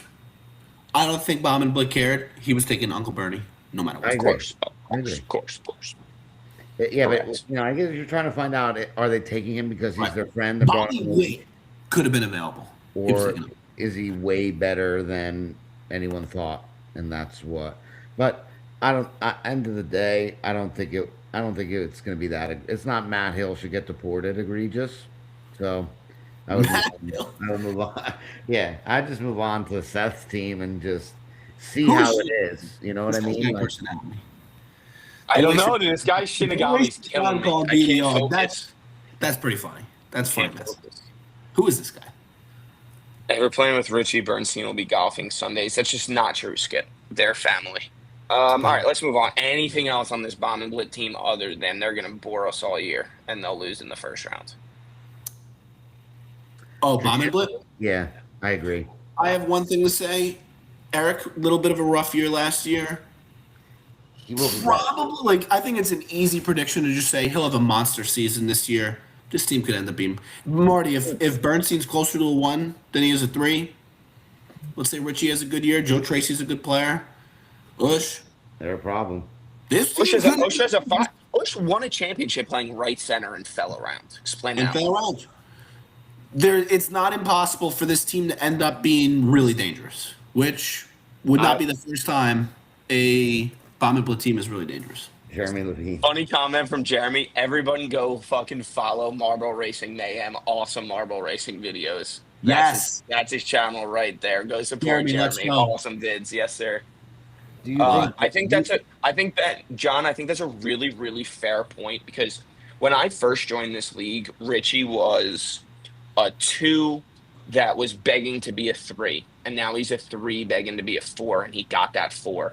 So if Bernie plays around higher and he's a one, and Richie goes back to playing like that three that he is, they Right. now have Eric's always going to play at a one clip. So now they have 2 1s and 2 3s. That's really, really valuable for your team, and that could bring them success. I think that's completely fair.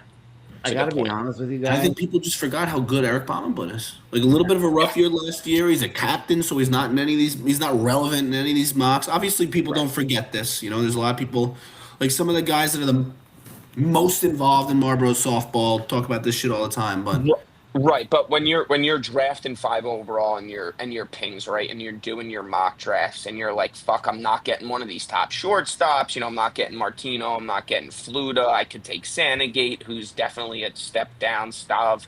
Uh like you're not the name Bombable just doesn't come up. doesn't And come up. because of Nobody. that, you're gonna Yeah. forget about And truly guess how Martin, what? valuable as an individual player he is. What? And guess Martin, what? It didn't come up that much last year because he had a bad year and that team was just not memorable. You know. Martin. Like Last if DraftKings got involved in Marlboro softball and had some MVP odds for this year, I think Bomb and Blitz is not too far down that list. He probably always has like he's always comfortably Fifth or sitting like sixth. 5 to 7, Correct. 5 to 8. Yeah. Just always off it, never on it, because they just never are that sexy of a team. Right. So throw What's in up? Bernstein being better than everyone thinks. Pretty dangerous. I would say when we played last week, um, Martin, remember you were trying to name the shortstops. You thought you would have to play better than to warrant being the shortstop, and you're Oh like, my "Who am I God. forgetting?" And I was like, Eric Baumenblit. I And forgot. yeah, and I would say now that I look back, to give some respect to Eric and Richie, I don't think Bernstein could have done anything in this tryout that would make him go higher than this pick. Now that I look at it. I completely agree. There's Correct. not. There's Yep. literally not because Mike Villani as that late seven is it's too valuable to pass up. So, I don't think now that I kind of look at the scope of it, he took if he would have taken him with his mid three, then maybe I'd feel a different way. But he took him where he was supposed to go. I think he is closer to Nick Villani than he is Eddie Faucic. But based on what these teams need underneath him and before him, he's not going anyway. So I Right. don't really Right. think it's Like there in no world was Bernstein going before Gaglio, and they went Right. 2 picks apart with sets penalty. Right. So I think that's completely fair, Dom. this team is going to come down to again Josh Walker, who went to the semis last year. And you know what? Fool me once, shame on you. Fool me twice, shame on me. I think this is going to be a good team. Yeah. Shinigami, whoever you are, I agree. Jeff Friedman as a 7 is definitely value. I would not put the Is that Richie? exclamation point That's there. no way that's Richie, right? I don't know. Listen, I've Tom, I'm glad you brought that up. I've done my fair share of Josh Walker talk on this pod, so I'll just leave it at this. No, you haven't. Good pick. As his attorney. Good pick. All right, let's go to our good friend Seth's team. Let's do it. Our good friend Seth's team. This is one of the teams I think I'm struggling a little bit with. They don't have much power, and that's my biggest takeaway. Is You know what? I worry about this team on Union Hill a little bit. Let me tell you, Seth is the king of overcorrection. He went from taking a left center fielder in the first pick to taking an outfielder for 9 straight picks after, it felt like. It was outfielder, outfielder, outfielder, outfielder, his brother, infielder, outfielder, Outfielder. Linebacker. linebacker, right? Dan Campbell. And then his dad. Like, he's like, okay, I won't take an outfielder first. I'll take them 7 of the next 13. and Both then I'm strategies, taking a fullback. I would say, like, You know what this team needed? Dom, on that, like in that 4th round, and I love Jared Kachevsky. I think that's a great pick. Just take one of the best players on the board. Him not getting Jordan Rosenthal by 1 pick is killer, dude. I think you I take think Johnny Hemp. You take John. I think and you I think you need JR. You need JR for his bat there. he And doesn't have a I chance love with you. I JR. love you, John. JR's gone. No, I'm saying missing it by 1 pick was the big killer. Even more Okay, so but than then you passing don't up on take John. you don't take a left center fielder with a lower average over a guy that can bat and give you protection. Well, that's fair. Well, that's completely fine. How do you not? How do you how I understand not wanting to take Taco. Your brother's at third. Maybe you don't want to draft the first baseman then, but Bush, Bush also better batting average than Jared, better track record than Jared. Oh, John, OPS better. Yeah. these are these are. I think this is an overcorrection because like, what are we taking Max Allegretti for there then? Again, why aren't we taking Bija? Oh, Dom, the one thing I'll Bija went say, before. Yeah, Okay, Beezer went before. Like you would have had a chance to like well in right. or yeah. He's probably the only You got a best Billy option. Loesch where you can stick Good him for at Steph three. not taking with lotion. Can we give him credit Right, for that? right. yeah. Dom, the one thing I'll say, Not I would gonna have because loved. Волошин would have fine. This is the one team Seth could have drafted where Voloshin fit in the spot that he's supposed to go. Yeah, I will not give him credit. Go ahead, Ben. yeah. No, John. I was going to say I would actually disagree with you if on the Krzyzewski pick, Jared is so good in the outfield. He could have such great value if Seth didn't already have himself and Kyle in the middle of the outfield. I mean, is Kyle going to play left? I mean, I guess that's what's going to happen now that You're like I Jared's wouldn't there. agree with you if Oh, the hey, exact thing I said didn't happen. It happened, John. right? You Like agree with it. if he takes That's what I'm Sale if he saying. takes That's what I'm saying. Sailor if he takes Sailor, the Dunleavy or the Kacheski pick makes more sense. Right. Yeah, Jared or is or Yeah. like or like a good infield, another good infielder in the second round. Like if he went shortstop, second baseman somehow. I don't even know if there is a second baseman in the second round, but Yeah, something like that. there's not. You know, Unless he takes DeRosa, Hemp which Edmonds, Hemp but Edmonds. he made the right pick with Kyle. Kyle's the right pick. He's gonna have 550, knows the entire league, play left center. Great. Yeah, yeah. Another Yeah, year, Seth should be playing left center, and he's not. Hemp Edmonds, he did. Hemp Edmonds. yeah. Shinigami changed his name to ninth rounder. Is that you, Dom? Let me tell you, it's Jesse This is Campbell. crazy. Who is this guy? Oh, is it? That's You my think? that's my guess. But Who That's is it? crazy. Who's you guess? He gets Jesse Panacidi. Oh, that's a pretty good guess. let me tell you, I think last year, remember when you were playing Polzer, and I said Stav is going to come up 3 times in this game. If you walk him all 3 times, it's only 4 bases, and he had 2 at bats where he had 6 total bases in the first 2 at bats. I'm going to feel the same. Now this team has more damage to do around it, but in a spot where Stav is the only guy that can put a ball out of the field on Union Hill, I'm Yeah. not pitching to him. I agree. I agree, Which Dom. Kyle Like Dunleavy who's missed. protecting? Like who's protecting They're all Steve in this chipping in. lineup? They're all chipping in. I know that Seth has to do it now. Seth has to hit for pop, and he's got to do it. Which he can. Which he Right. can. And Kyle is great protection because Kyle's going to hit over 500, and he can hit a double. He can hit the ball the other way. Stops going first to third. Like, it'll work. Seth will make it work. Yeah. They're Done. scrappy and they're good, and I think the bottom of their lineup is good. So, But so Let you me think the ask you lineup this. start? You think Kuchevsky leads off, then That's what I'm saying. Kyle, then Steve, then Seth?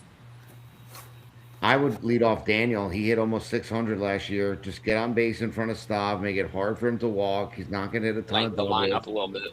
And then you have Sandegate, then you have Dunleavy, then you have Seth, and then you have where you can kind of roll it a second time where you go Allegretti, a little bit better average than Kaczewski, then Jordan Brent with his bat, and then you know what? Sneaky fucking Russ Kraus that can rip you a double too and is a Right. 400 plus hitter. So I think he almost goes like 1 through 3 or 4 twice Yeah. instead of like a 3, 4, 5, 6 kind of a scenario, which can work. Yeah. And And keep Danny Campbell in the dugout the whole time in case bench is clear.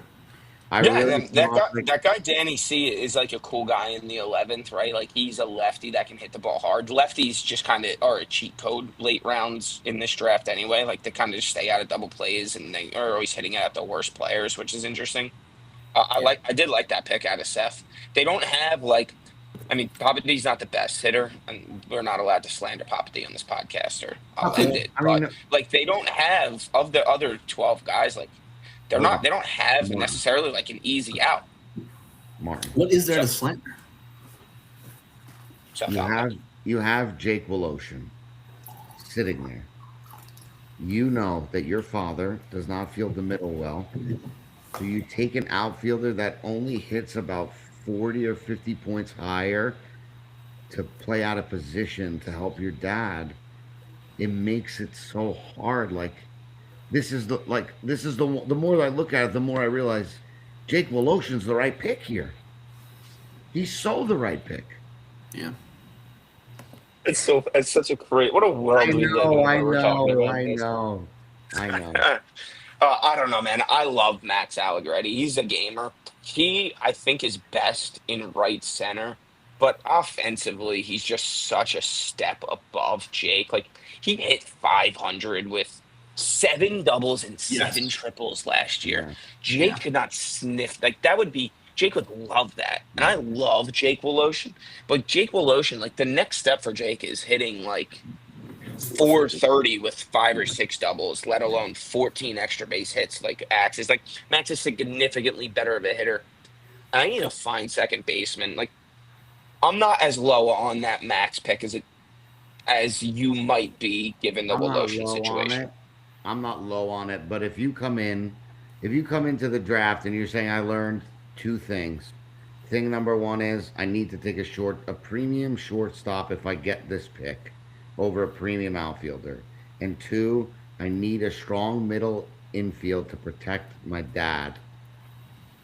You did one, but you didn't do the other. So I don't know how. Listen, Max could play an incredible second base, and he's just so good in right center that they put him out there. I could be completely wrong, but I'm saying in this draft, it seemed like I know Bija is Pingaro's five, so he's not there. Like, it's the Kaczewski pick for me. I think if he does something a little bit different, then the Allegretti pick still works. But all in all, I think Seth is going to manage a good team. I thought last year was more of an exception, not the rule for Seth. I think this team will ultimately be fine. I think they're going to be a competitive team, like Yeah, up and down the lineup. Like they Oh just yeah. have good players. Yeah, 100%. Yeah. the Brent Kraus combo is always just a good group of guys. And Jordan as a seven's a great player. And Justin might lead off for this team. and Seth very rarely has Justin's bad a late teams. eight. It's fast. Russ is a This late is a eight. very, very fast team. Like Sandgate's one of the slower guys on this team, and I think that's Yeah, saying a lot. yeah. Well, I don't know about that. Let's go. You He's want to go also to one of the faster guys on the team. Woody Woodpecker's team over here? Let's go to He Woody is. Woodpecker's team. I'll be honest with you, I like this Marone team. I think that this trade he made with Tom was a win-win, and they have a kind of a nasty lineup, like through their top five. It's disgusting. You go what? Foster, Pastor, Pacheco, Rosenthal, Vallo. I mean, it's Yeah, very good. It's very, very good. And Jeremy, for all the guff we give to Glenn, like Jeremy came on the pod, he talked about two people, Sean Dancer and Jordan Rosenthal, and guess who? Two guys that are on this 13-man roster. I don't, exactly. I don't know this As a Kissy. semifinal, as a semi-finalist, they were a semi-finalist as a combo that year, and they didn't have Foster at shortstop. He texted me. Glenn goes, had an incredible draft. I said he did great, Glenn. He said Gary Klein in the 13th got a lot of pop, and I was like, you have a good team, Glenn. And it has zero to do with Gary fucking Klein. The fact that you're leading with Gary Klein, my 13 is great. But First that's thought on Glenn. his mind. That's Glenn. Jer- You just got Jeremy Gary Passer last year. is the best hitter this league's ever seen. He Ever got him seen. ninth Mount overall. Rushmore 1-1, and he's at home right now with Christine having decaf coffee with his slippers on, talking about Gary Klein right now. I guarantee you. Benjamin. Benjamin. This Marone team, it's not like a traditional Marone team where they're gonna have these pain in the asses up and down the lineup. Like this is just kind of a regular team. This is a It's a ball club. regular softball team. This is the The Jeremy ball club. Pastor effect because Jeremy does not suffer fools gladly ever. So you're not putting a clown show around this guy. He's got businesses to run and kids to raise and a wife that he loves. So he's not coming to dick around. And Glenn knows what he's all about. And I think Glenn last year had a. I think Glenn's another one. Like he's even being able to learn in his as he gets older to be a little bit more intentional. And I think Brandon low key is helping him do that in a big way. So like, you're playing Foster and Gallardo up the middle. Those are good up the middle. Then you have Pacheco at third, Pastor left center. You can even put JR in left center if you don't love Jeremy's arm, and put Jeremy in right center. Let him read the harder balls. And it's like, yeah, Can't do that. you could put Tornetta in right center, Jeremy in left center, JR in left. Let him just hit. You got Sean Dancer. You could put Sean Dancer in right center. Like you could, he's got four Fantastic outfield. He's got Yeah. 4 really good outfielders. Yes. He's got He had 4 outfielders that you can play in left center field if you needed to. At the end, I think Sean Dancer is a better hitter than he was last year. I also think JR is a better hitter than he was last year, and I think Jeremy Pastor helps with both of those. I don't know, like Krant had a really bad year. I don't know. I don't know Kisty, and I know Gary Klein is not the person. Wally was unbelievable last year. He had like over 1,000 OPS as a 12. Yeah. And he plays with Glenn in the 50 and over, so they know each other, and they each know what they're getting into on that team. So I do like this team. I like it a lot. I think it's dangerous, and I think if they weren't in a division with a different team, they might win the division. I do worry about this lineup from 6 down. Right, we saw Gallardo not have a great year last year.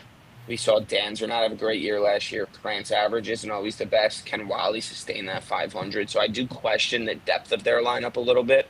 Ballow's a little hit or miss. He's got that threat. So that's the biggest concern of me for this team, is the consistency of their team. Marty, can I point out a possible sleeper on this team? We talked about this one time.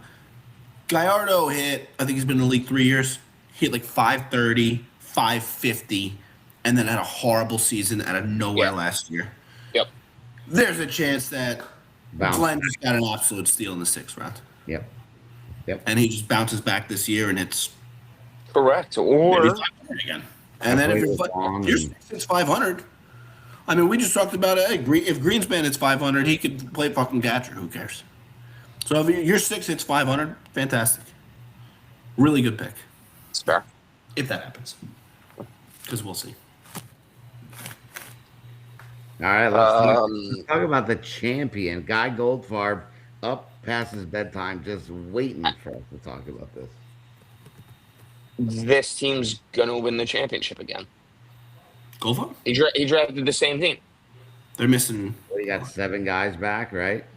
Joe Villani turned into Joe Malone. Malone. Who did that? Reed, Billy, and Pez turned into a replacement. Goldfarb. Pez turned into a first baseman. He got 7 of 13 to return.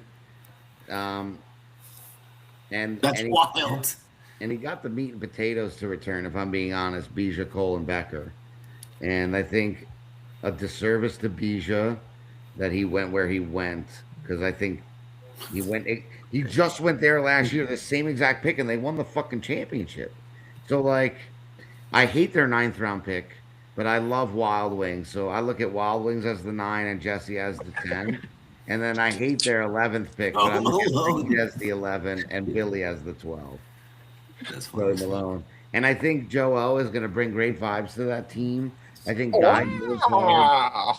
I honestly the Joe O noise. I think Guy Goldfarb is going to put a banana in the tailpipe of this team. Are you doing that intentionally? What? Guy instead of Alex? No, I'm saying Guy is going to fuck it up for Alex, because he's not going to stomach him winning back to back. Like, he was proud of his son for winning 1. He's not letting him win 2 in a row. Not happening. Not on Guy Goldfarb's watch. So he's the deep state. He's the deep state.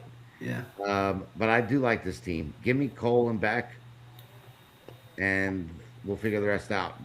You got Queens Boulevard, so you know where you're having the team barbecue, right? I don't understand why Pez is so unhappy on this team. I understand he wants to pitch, but he's going with an unbelievable group of people, like up and down the lineup. Fluta, Becker, Jomo, like these are awesome dudes. Chris Curdy, awesome guy. Like such a good group. And I understand you're not going to pitch, but like you're on a really good team with really good people. What is there to be upset about? It's underhand softball. I mean, I hear you. I hear you. But you know, the guy can't throw overhand. And I get he like Alex wanted a backup pitcher for when Beck's Becker missing a has to miss playoff game, games. right? Yeah, and it's very essential and vital.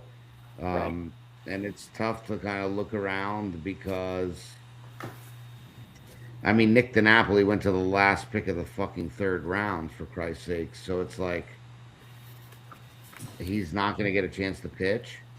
The reason why he's not going to get a chance to pitch, I don't think is his play on the field. So I think he should. I mean, he gets to be with Cole, who he really likes. He gets to be with Becker. He's gonna have a fun time. He likes Mamone, right? Like he likes Alex and Reed. They played together in MVP. He likes Billy Chisano. He likes Rich. Like he likes everyone on this team. He needs to go play first base and pitch when he's needed. And And next just hit year, like high fours. yeah, Just focus on offense. Just be the yeah, best hitter you could be. Go try to nuke. yeah. Marty, is Skip on this vacation with you?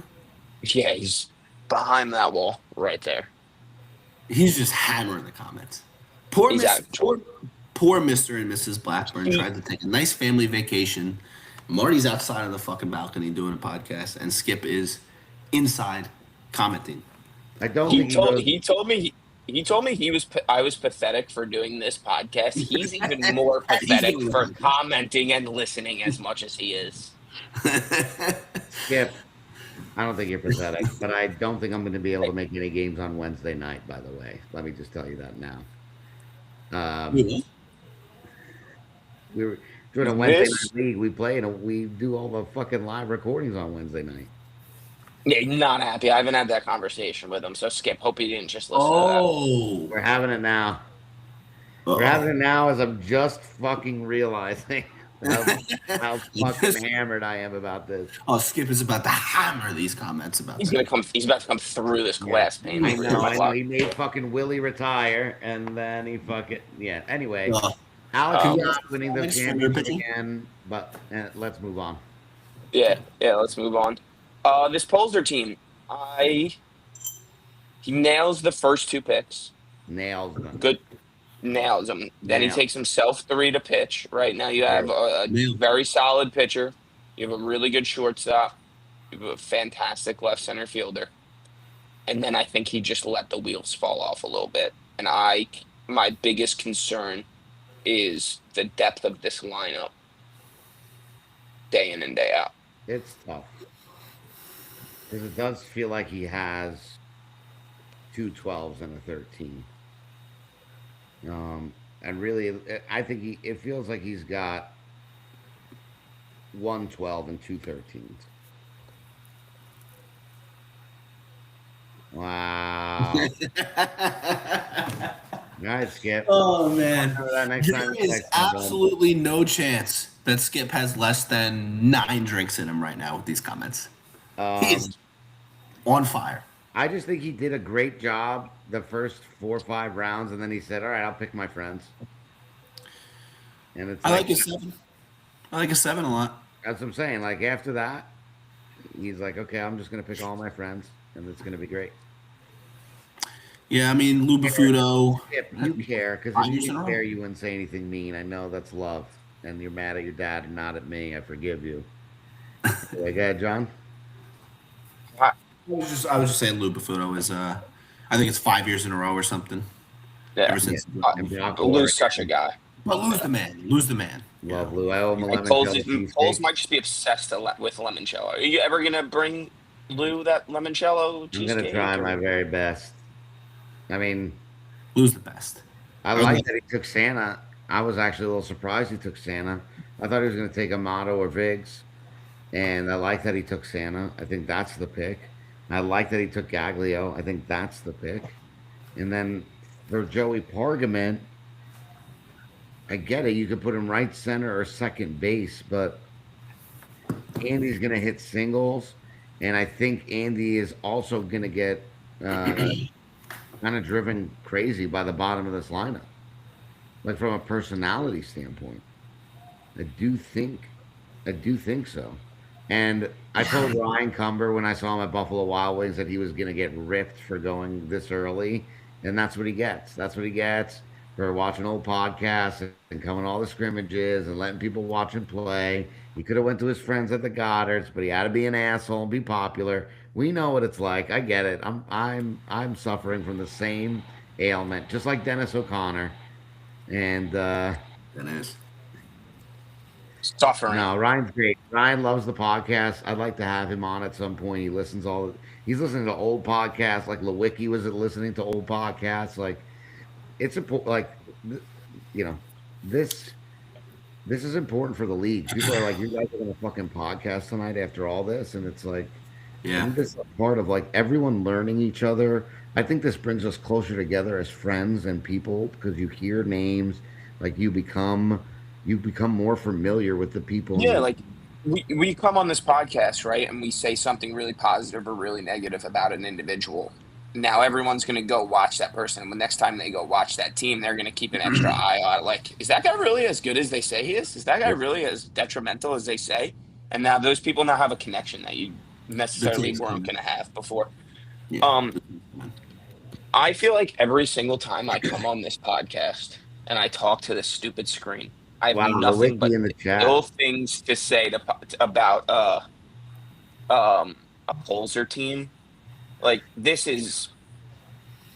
team is the one I can confidently say is probably going to be in the playing game. Yeah. So you guys had Gaglio on the pod, and he talked about, I might not work out. Gaglio's gonna have to be an absolute stud. Hopefully, Lewicki is right and Cumbers is stud as well. Because at the same time, I say Gaglio has to be an absolute stud. If Santa and Gaglio both have fantastic seasons, and the rest of the team is a dud, you're gonna stink. It's a 13-man game. You gotta have more than two good players, and there's a lot of other good players in this team, but we'll see what happens.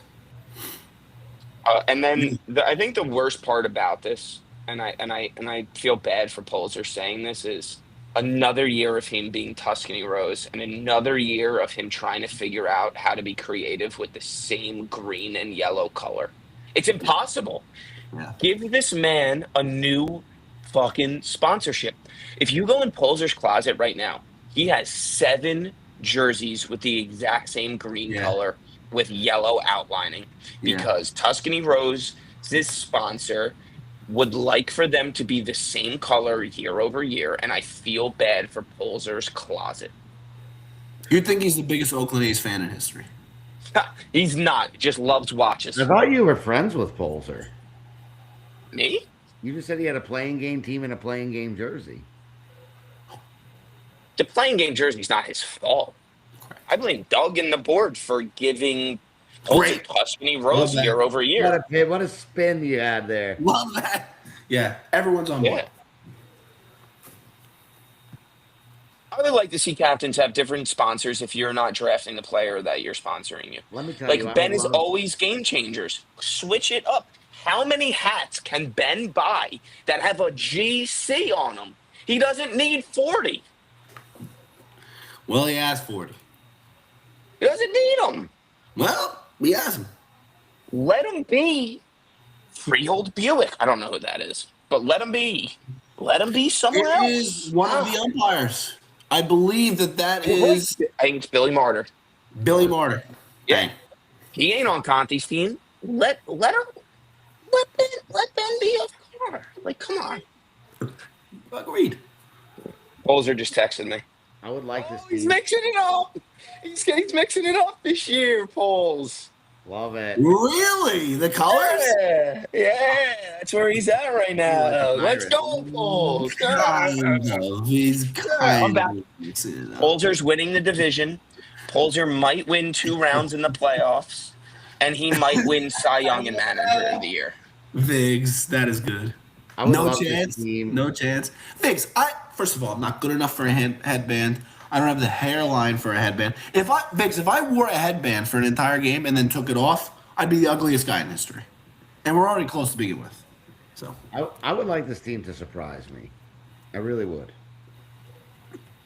Polzer? Yeah. I don't listen. Marty asked us, and this is dumb to say. Like it's like Marty asked us to pick two playing game teams, which is just It's a impossible. stupid.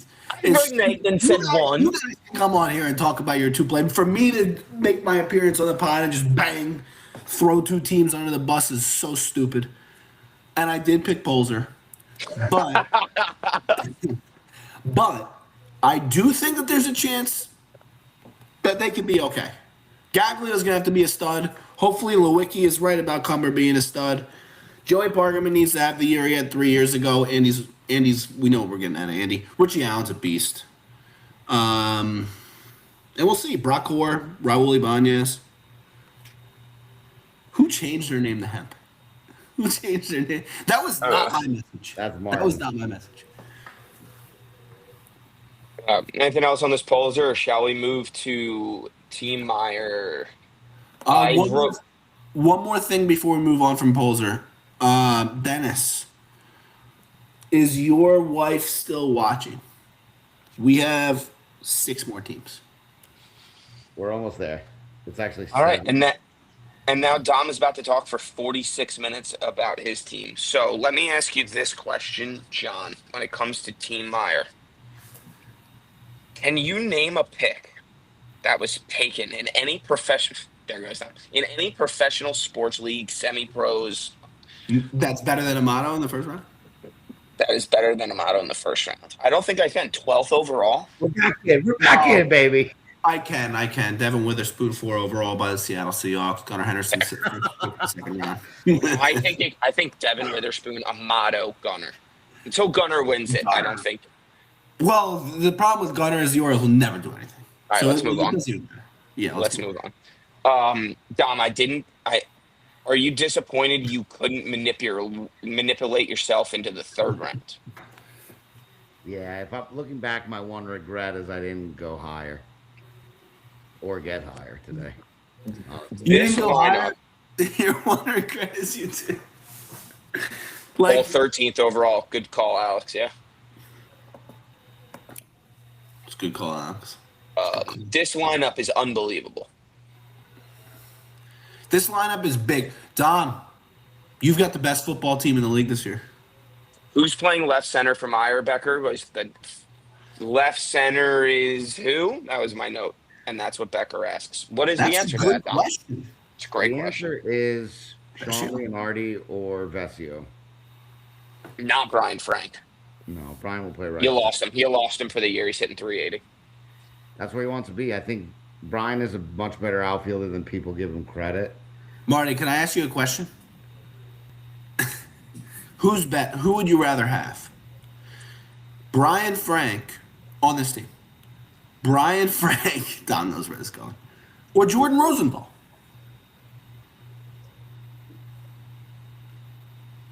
I'm gonna receive a text from whoever I already say did. I don't pick. I already did. I think I'd rather have Jordan Rosenthal Now you're going to get the same text I did. because of the left center aspect of this. Don, did you hear that? I think they could be just as effective as hitters as one another. I think JR offers a little bit more to this team defensively. Wow. I don't know. I don't know if today, if I received more texts about what a clown it is that I went where I went, or that our team should let Doug know now what field we want in the playing game. It's pretty neck and neck with both of those. And I'll just say, we hear everything everyone's saying, and we understand what everyone's thinking, but just know that the guy that drafted this team knows ball, and He does. we'll figure it out.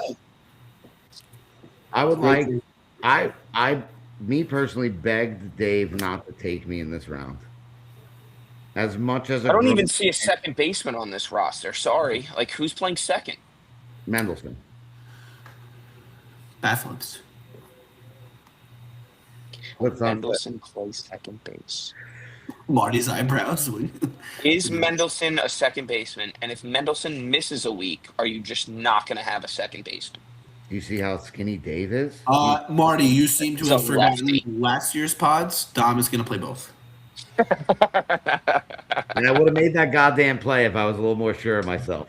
I'm back in on this Meyer team. I am back in. Dom is a second baseman and a pitcher. In a picture. It's so easy. What do you have to hit defensively, Dom? What do you My have to hit job. defensively? Like, what do All you right. have to So hit offensively for you as a four to be worth it? Because you you're have 80 not on hit, this team. you haven't hit that high historically, and that concerns me with you as a four. What number do you have for yourself to make yourself worthy of a four? I personally have a higher number, but I don't need to hit more than 300 on this team, and I will hit more than 300 on this team, and it'll be fun. But You will.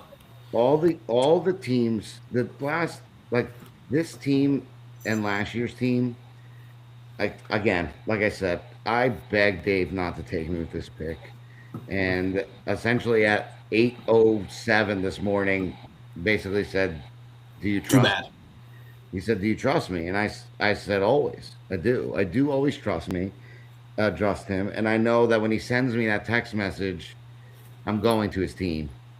And as I'm watching him take these bats, I understand what he's doing. Whereas, like Yes. like last year, it was like if you don't hit 420, 430, your team's Massive gonna close gas. you're gonna have a hard time. This year, I have to take what everyone from the outside seems as a subpar defense and just make them average. I don't have to do anything more than that. I don't have to worry about what I'm hitting. I don't worry about how many bases I have. I have to worry about going and making outs. And I've got five guys on this team that could lose a ball, and more than half of our games are on a field where they can lose them. And I just have to make a team that I believe is way better than people think. But if you're looking at this from the outside in and you're saying no one's got a position, this defense is terrible, fine.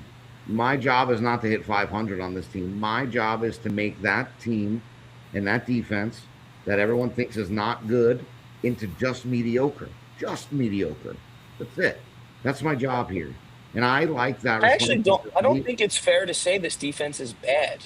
I think I it's don't weird either. to say that you might not have the most traditional. You have like you don't.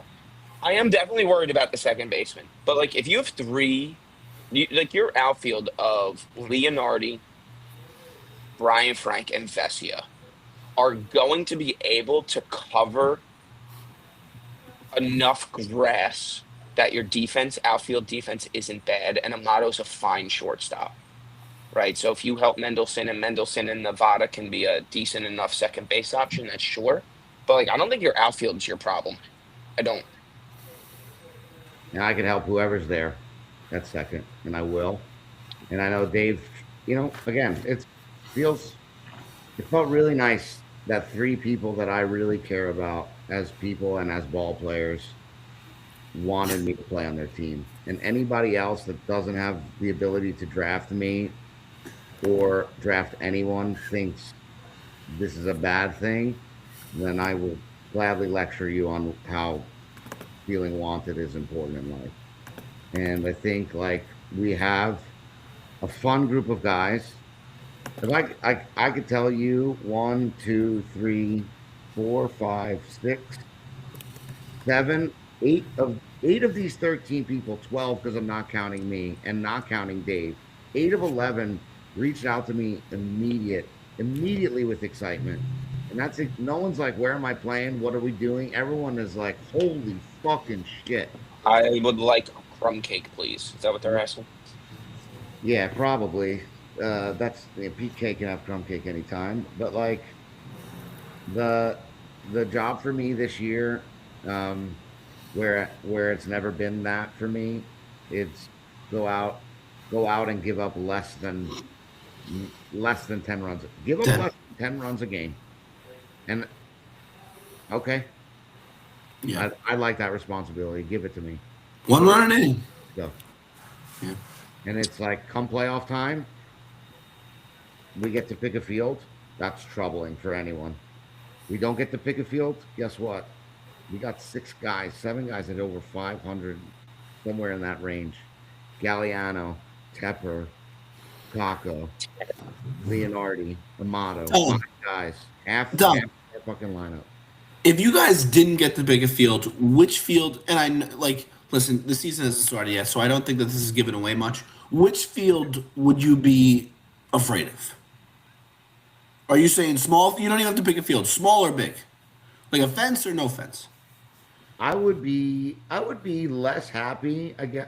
Well, I understand your question. I think we're better suited to a small field. I'll say it like that.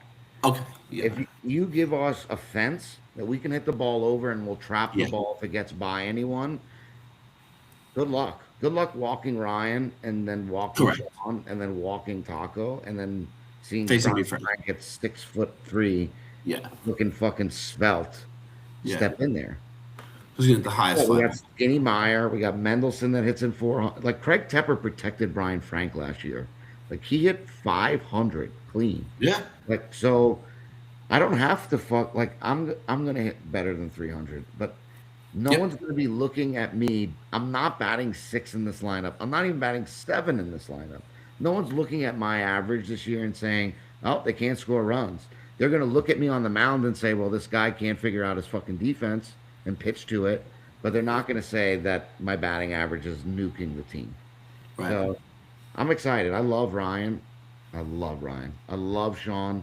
I love Brian. I love this team. I love Tep. I love Taco. This guy Vesio looks like a phenomenal outfielder. Every first step I've seen him take has been He might be missing like 3 to 4 games for a sabbatical overseas, I heard, to Italia. When? that's all as a Dog fellow days of summer. Paisan, I support that. As long as everyone's No, it's here for good that it's also like playoffs. not your second baseman.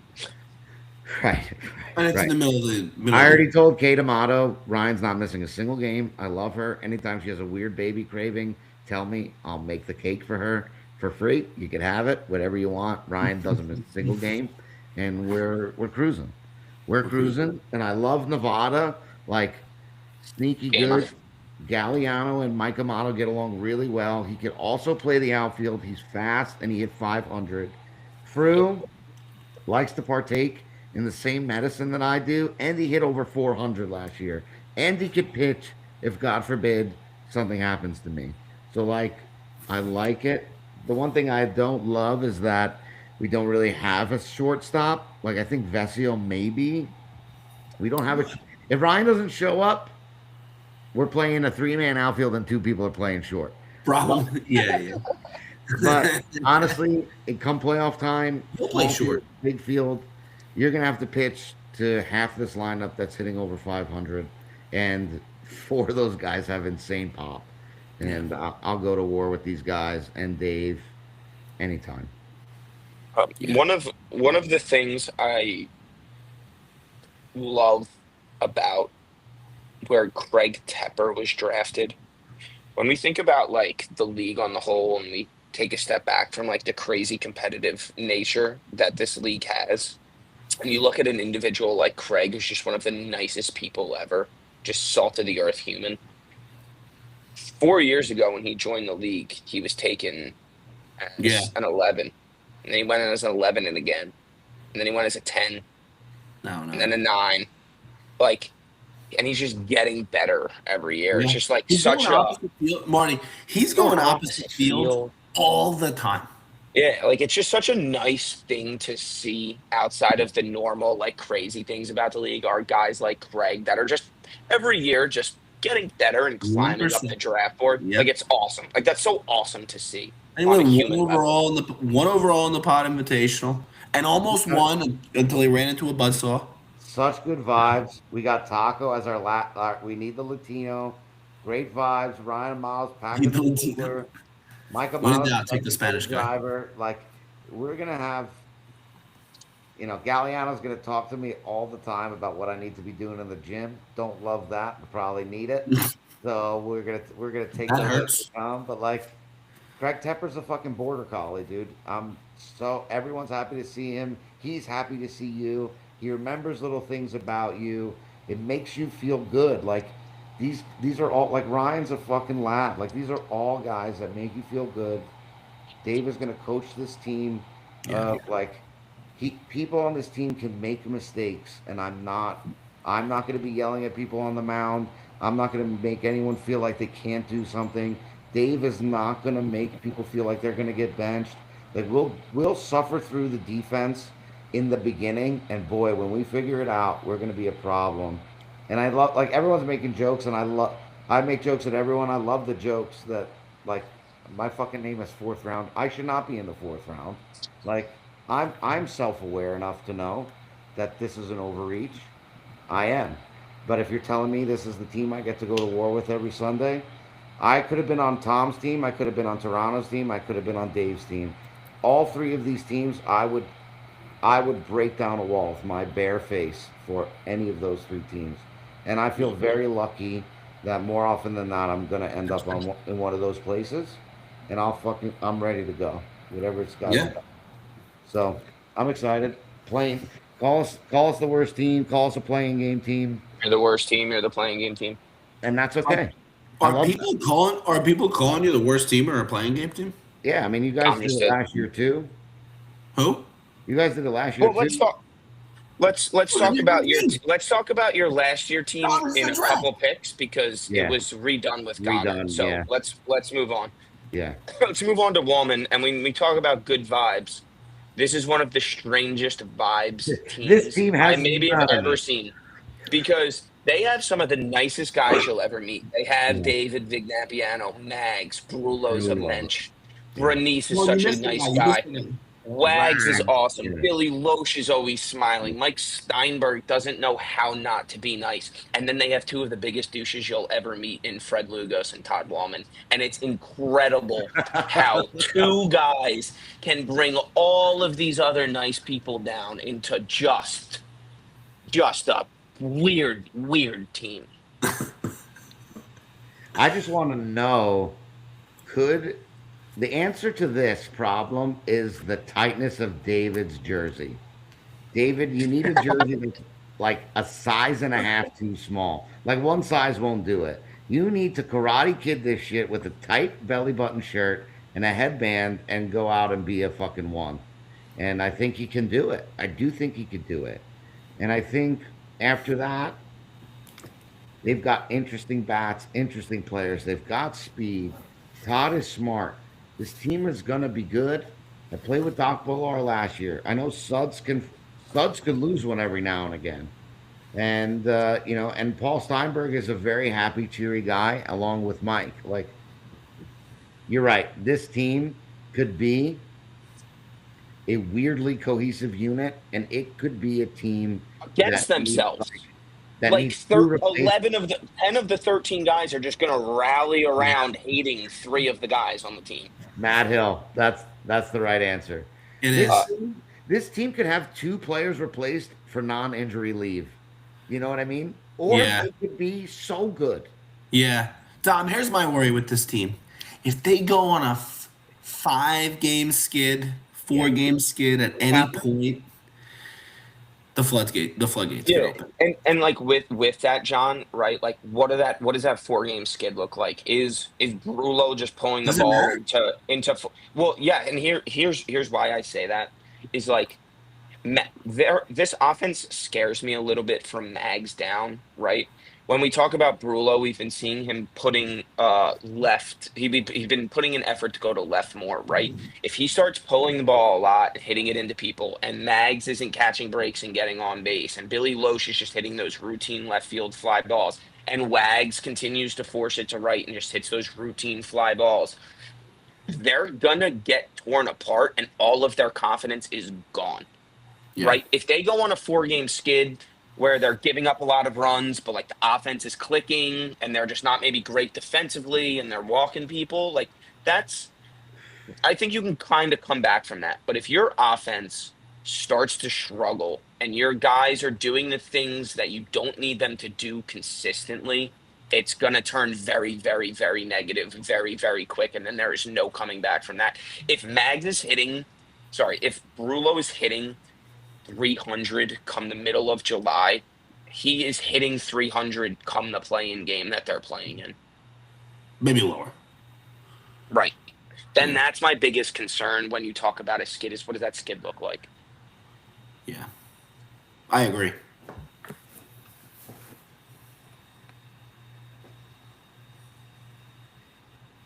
I Oh, don't know. I don't know how to say what I want to say, so I'm just not going to say it because it doesn't need to be I said. also have something about I also have something to say about this team that it's not even about the team, and I can't say it.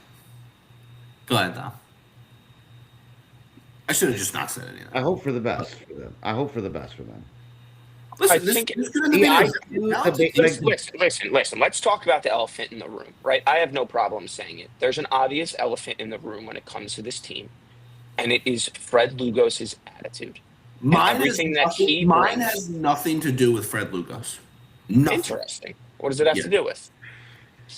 I'll tell you off air. Fair Could, enough. I could have easily just said none of this. Fair enough. Yeah. I wasn't going to say anything. I just, my comment isn't about Fred or just Fred. It is I, as a pitcher, I find it very hard to motivate people. Like John, you said this earlier. It's like the one guy everyone's looking at, the one guy that is controlling Yeah, the pace of the entire game, the whole team, and it's every tough. pitch. Like if we were playing hooligans and I was animated with you guys there, it's different That's vibes because we're all that's friends and you guys are all ones. You know the deal. You know what we're trying to do. That's not always the deal for everyone in this league. correct. Yeah.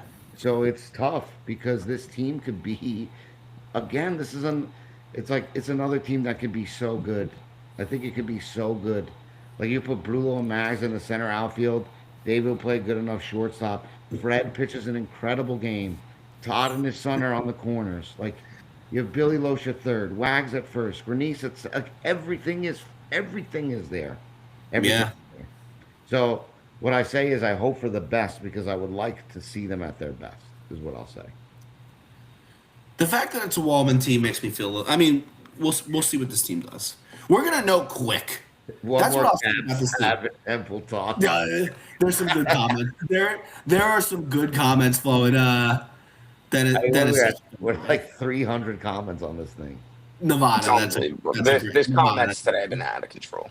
Um, Uh, we're gonna know very fast. We're by week 5. I think we'll know what this Wallman team is, which is super early to know what a team is.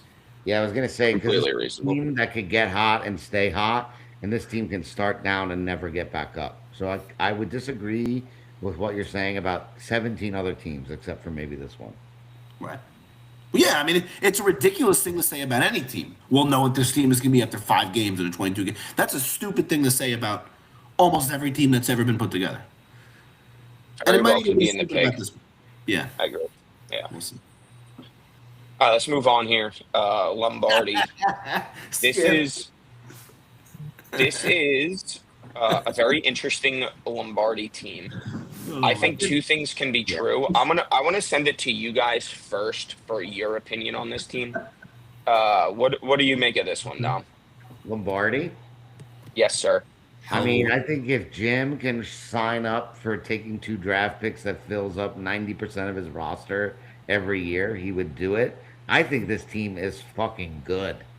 I think this team is gonna get scary because I would play Villani at shortstop and I would let Junior go out and run in the outfield. I let him run in the outfield. I put Kevin in left. I put Jeremy in right center.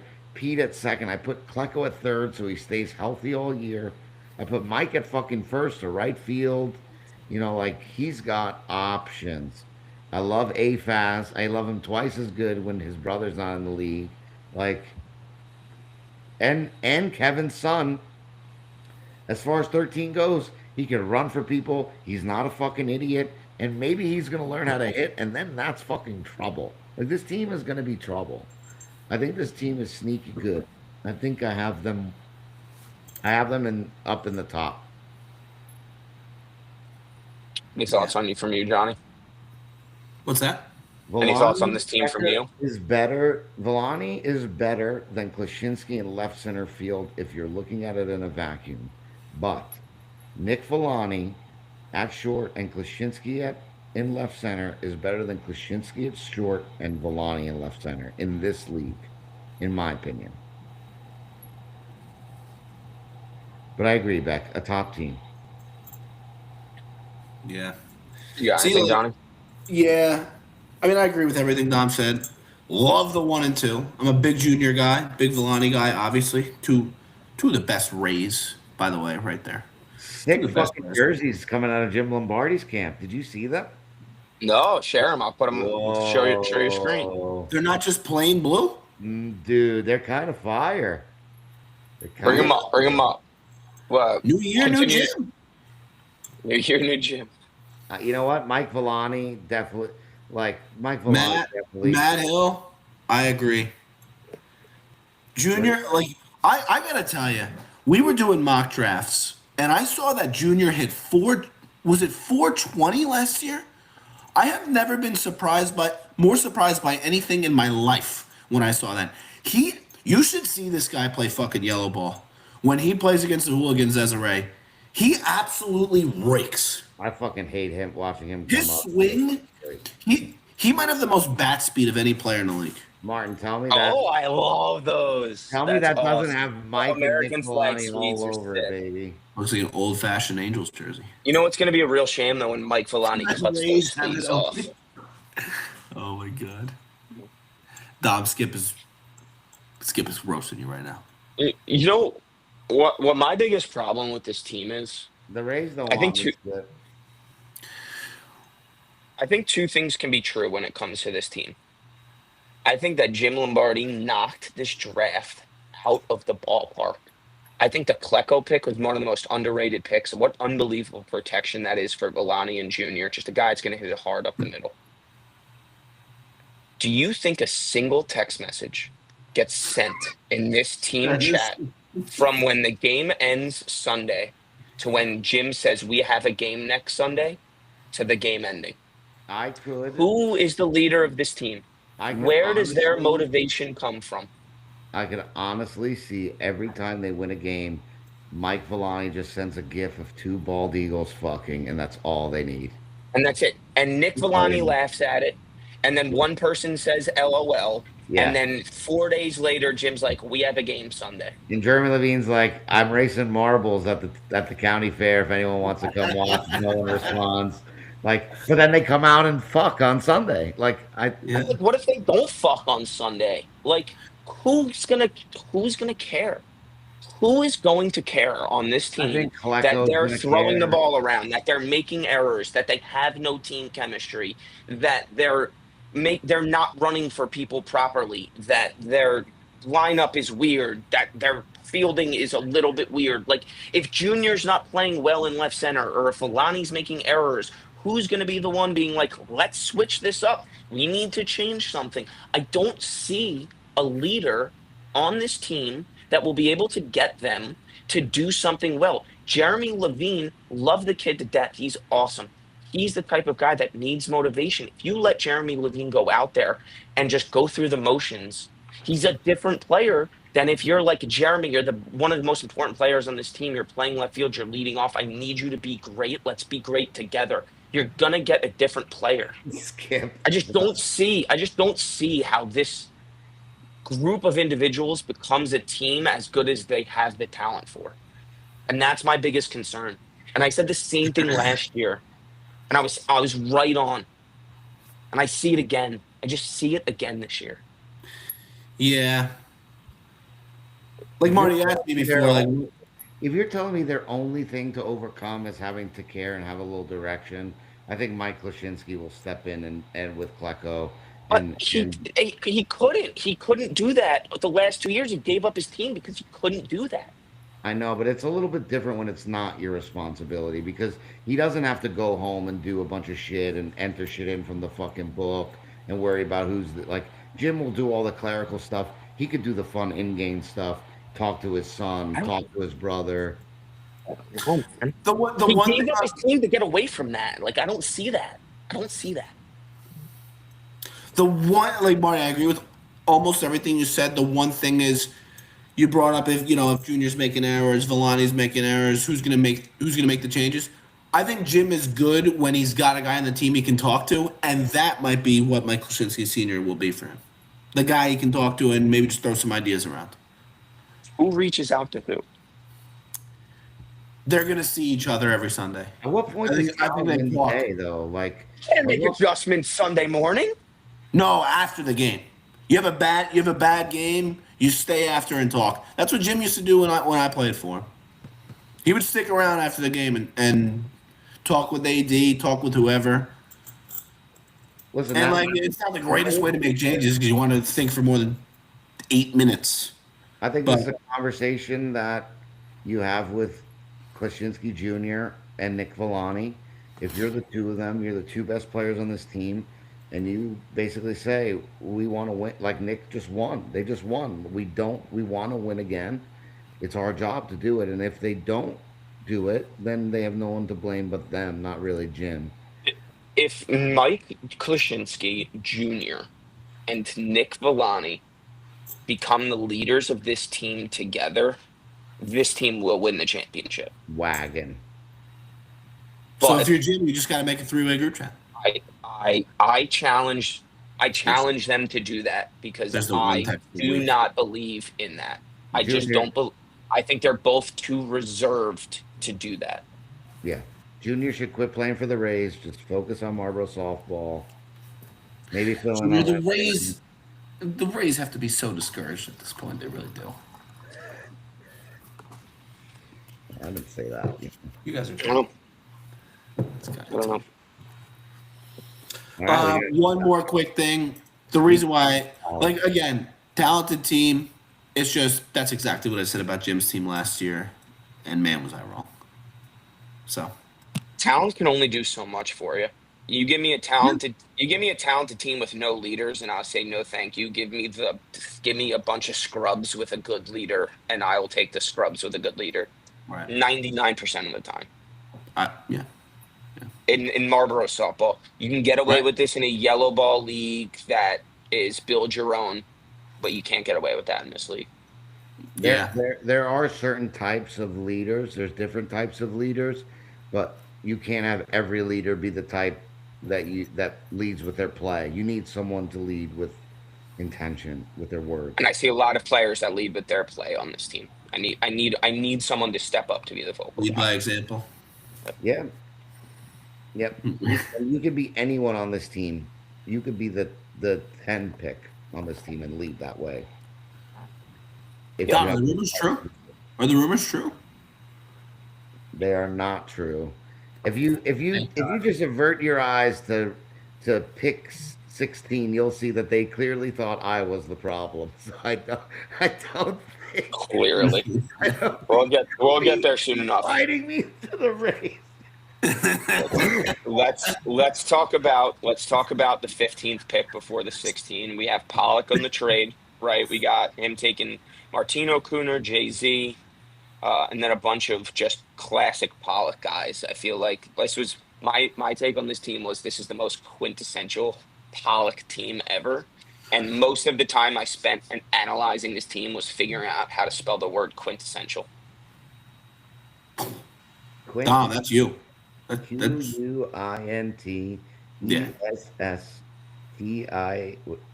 yeah. Where are we? Quintestial. This Pollock team is slow. I agree. My notes for this team is feels like a classic Pollock team. Jay-Z, Cooner, Martino all could be 600 plus hitters. Fine players, but slow. Worried about them playing a young man's game. That's my take on this Pollock team. I just in a world where this team has Nick Martino, and I'm saying they lost this trade, I just I thought that Ben didn't make Matt give up enough at first, and then I was like, I mean, Goldfarb gave up more for the pick behind, and I was like, wow, that's not enough, and it turns out it was too much. Not that it was too much, but it seems like these picks Who was specifically, there?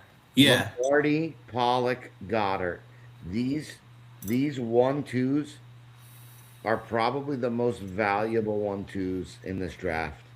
And so you took the most valuable player and you trade it for the most valuable combo. And in this league, the valuable combo wins, I think.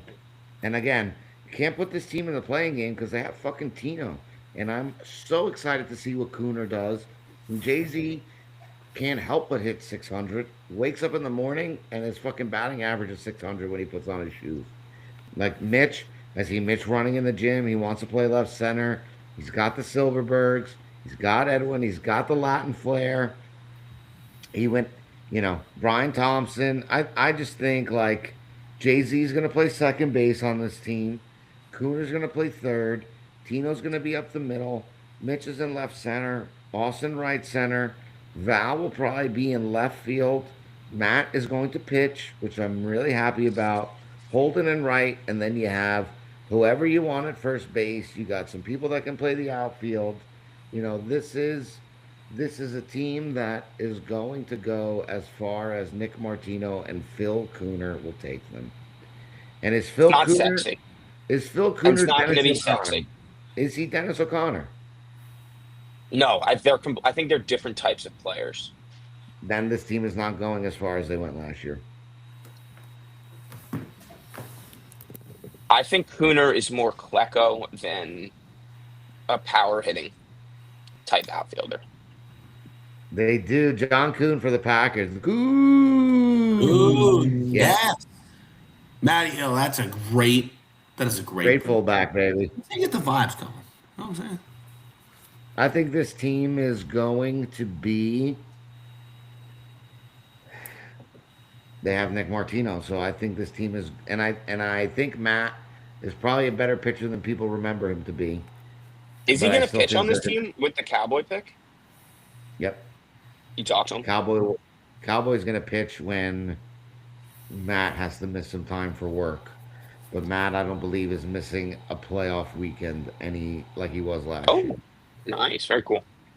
So, but let's say whoever they put at first. Like I call me crazy. I think Holden Silverberg should be Amazing. at first base. He could be at first base. You got Thompson Wow. Garcia that could play right field. I think Holden is long and athletic, more athletic than the other guys that they have options for. So I think like I think this team I would say this team could be a playing game team, and this team could also be a really scrappy good team. I don't think they're in the upper echelon, even with Tino. I don't see them there. This could be one of those teams that like somehow accidentally wins their division by like a game and then gets bounced in the first round. Right? It's like you, there's so much stuff that goes into scheduling, but Cooner doesn't look like he's missing a game. Tino's not missing a like his wife gave birth while he was at a Wednesday night game. You know what I mean? Like these guys Yeah. are coming and showing up every game, and that's a plus. And sometimes you run into a guy where their one is missing, their 4 and 7 is missing, and you get some wins. I think this team is like the perfect. We're going to win 60% of our games, and no one's going to be afraid of us in the playoffs. No matter where we go, Yep. there's no field choice good enough, like nothing. Yep. I Got don't anything, want Johnny? to. I don't want to do it, Skip. It's the precedent and commitment that I made, and it far cry for me to skip out on that at the current juncture. But no, I would much rather not be doing that. Johnny, you got anything on this Pollock squad? I mean, it's tough for me because I don't know Cooner at all. I've never seen him try out, never seen him do anything, and he's there too. Obviously, they have Nick Martino, so that helps a lot. Um, Jay Z just like Dom, you said you hit a lot of it on the head. Like Jay Z just keeps hitting 600. Mitch Pollock is a steal as a four. When Tino got traded here, the first thing he said was, "Well, we have a steal of a four. Mitch Pollock's a great four." So he seemed pretty excited. We'll see. See what the Silverbergs do. There's a lot of, I don't know if it's okay to say the rumor. Like a lot of people like to say that maybe they'll do a little bit better without Doc, but we'll see. I mean, Doc's going to be at every game. By the way, Brian Thompson, you have a complete doppelganger, or whatever it's called. I am telling you right now, the owner of Old Soul Coffee in Mattawan. I said hello to this fuck. I thought it was you. I called him Brian. He said, "What are you talking about? My name is Rob." I was 3 feet away from this guy. Like, do you not recognize me? It's him. I mean, Completely different guy. I should say congrats to Nikki Laps for getting married. What a great fucking guy. Couldn't wish anything but better for him. He's the best. There was a Well, time where I was coming in from a little outdoor medicine and everyone was slow dancing and Lauren and Tom are in the wedding and there was a woman about Lauren's height in the same dress and a man about Tom's height in the same fucking clothing, slow dancing. And I walked up behind them, embraced them, and danced with them for a good 10 seconds before they no. turned to look. And I was Okay. like, oh, you're no one I know. You're No. I'm like, I No. shouldn't even be at this wedding. I don't know anyone here, and you're not the two people I know here. What are you doing? Tom, at least you realized, like, this guy was telling me, no, my name is not Brian. My name is Rob. And the encounter ended, and I was still like, that was Brian. Like, that still might have been Brian Thompson, and he's Like, I fucking. think I think Brian Thompson goes by Rob for some reason. Maybe Yeah, he's no, just he was. I was like, Brian Thompson is fucking with me. I'm gonna show up to a scrimmage in the next couple of weeks, and Brian Thompson's gonna calling say, him. "Yeah, by the way, I was just fucking." Like that was Brian Thompson. That's Oh funny. man. Whatever. Let's Wow, move getting on there. here. Dennis, we're getting there. Let's Let your move wife on know. We're to almost there. move on to Team Meyer from 2020. I mean, Goddard's draft. This is maybe one of the craziest things ever. Somebody watched Team Meyer play 22 plus softball games last year and thought, you know what? Let's run this back. It almost worked one time really well. Let's run it back. Oh man. Yeah, You I sub mean, out Pat Brock for Joe Perigine. You right. sub out yourself for Jeff Goddard. And Evan Abramson for Brian Frank. Brian Frank. And let me tell you, this team ain't it. Yeah, I mean, I Why? See, I really like Vince, Pete, and Joe. I don't think Perigine is the right pick to pair with them when you have Brian Frank, who they love, and is more of the same again. But like the Priest combo would have been great for them. Just those 2 picks later, the Monacchio combo. I guess you can't do, but the Priest Millhaven combo fits like a fucking glove there. So like, and they needed infield. Now they're like, you're playing Vince in left center, you're playing Perigine in right center. You got Jeff on the mound. Evan is going to play in the outfield maybe because Joe's at second base, Pete's at short. Mark is going to play what, third base? Larry in left field. I was going to White, say, who's their third baseman? Yeah. Cruz, like Randall, Bruce Cotter, like these guys are going to have to play in fair territory. Bruce. So like, yeah, I mean they're going to hit better as a team than we did last year, for sure. I don't think their defense. I don't even know if I agree with the four short part. This team would kill for Brian Frank in their lineup. I just, I get it. That you want to play with your buddies and they're so into it. But honestly, it just feels like they want to be the captain of a team and they're trying to find the right captain that's going to let them captain it. And I don't think Mark and Jeff are those guys.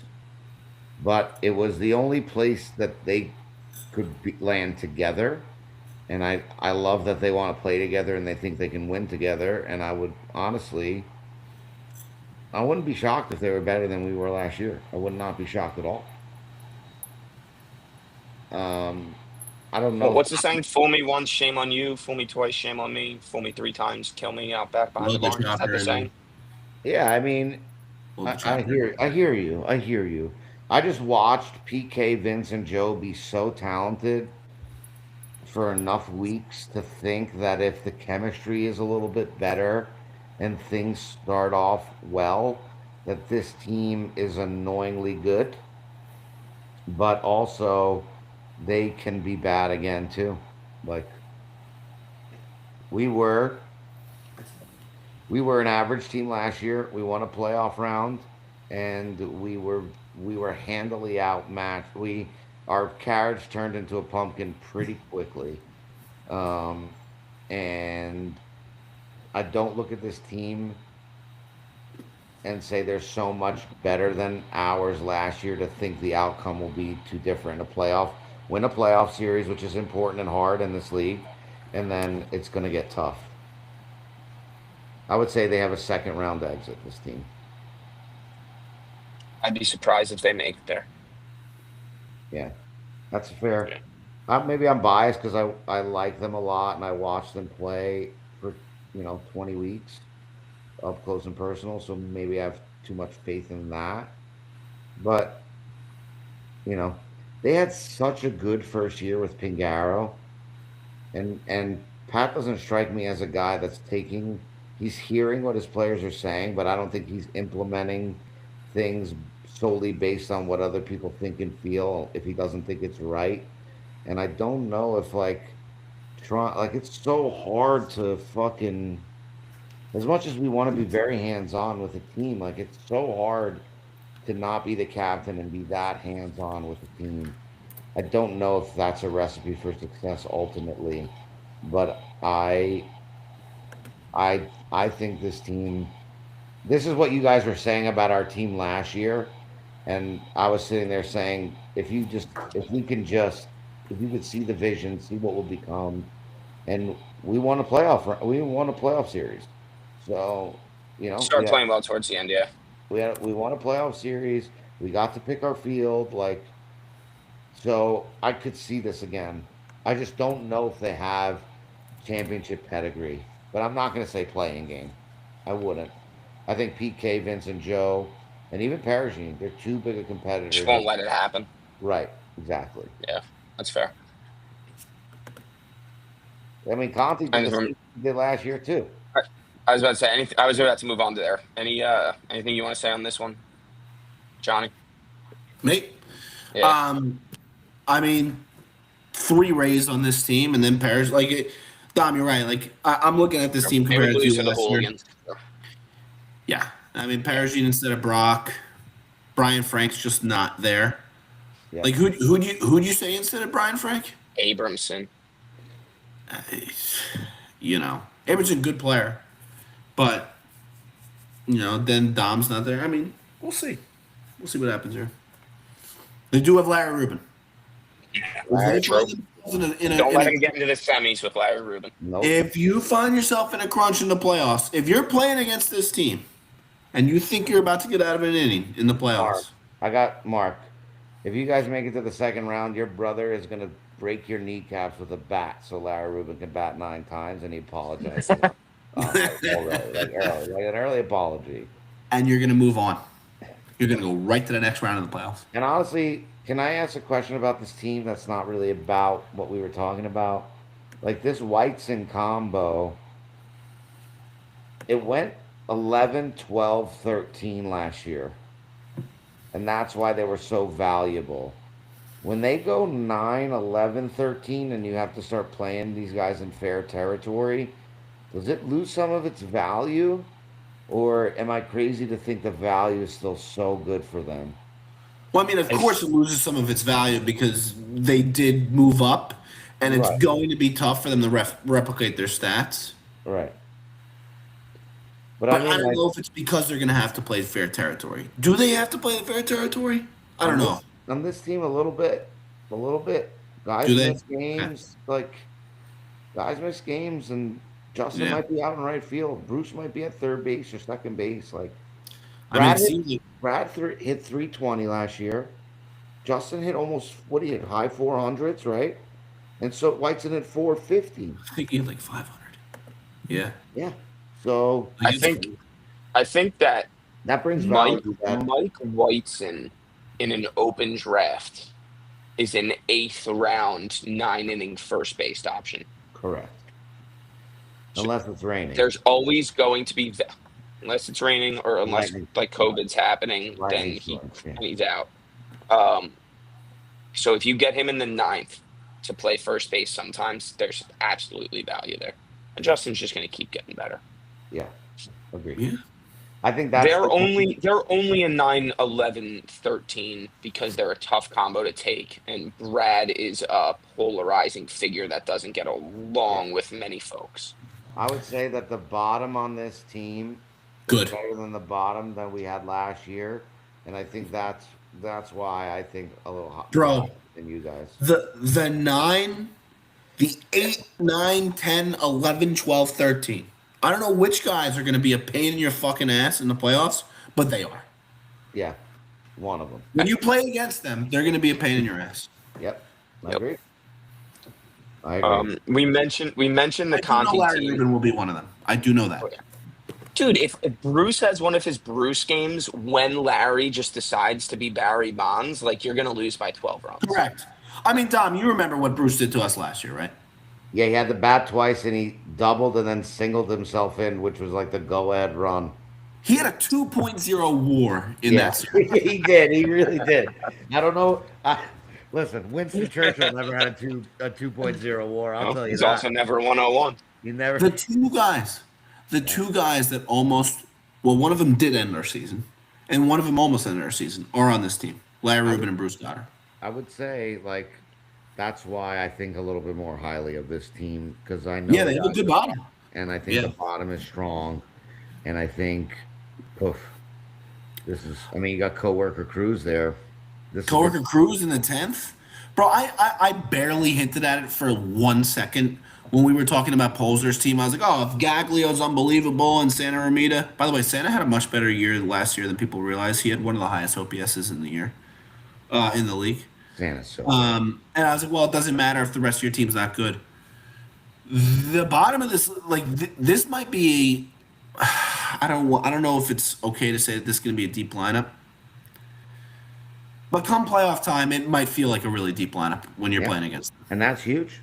That's huge. Yeah, just for those couple of There's games. no quit. There's no quit in this lineup in this Yeah. sense that I there's don't no know. real easy outs.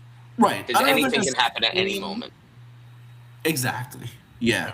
One of them could kill you in a big spot where you think you're getting an easy out, and next thing you know, you just gave up 3 runs that you didn't think you were going to give up.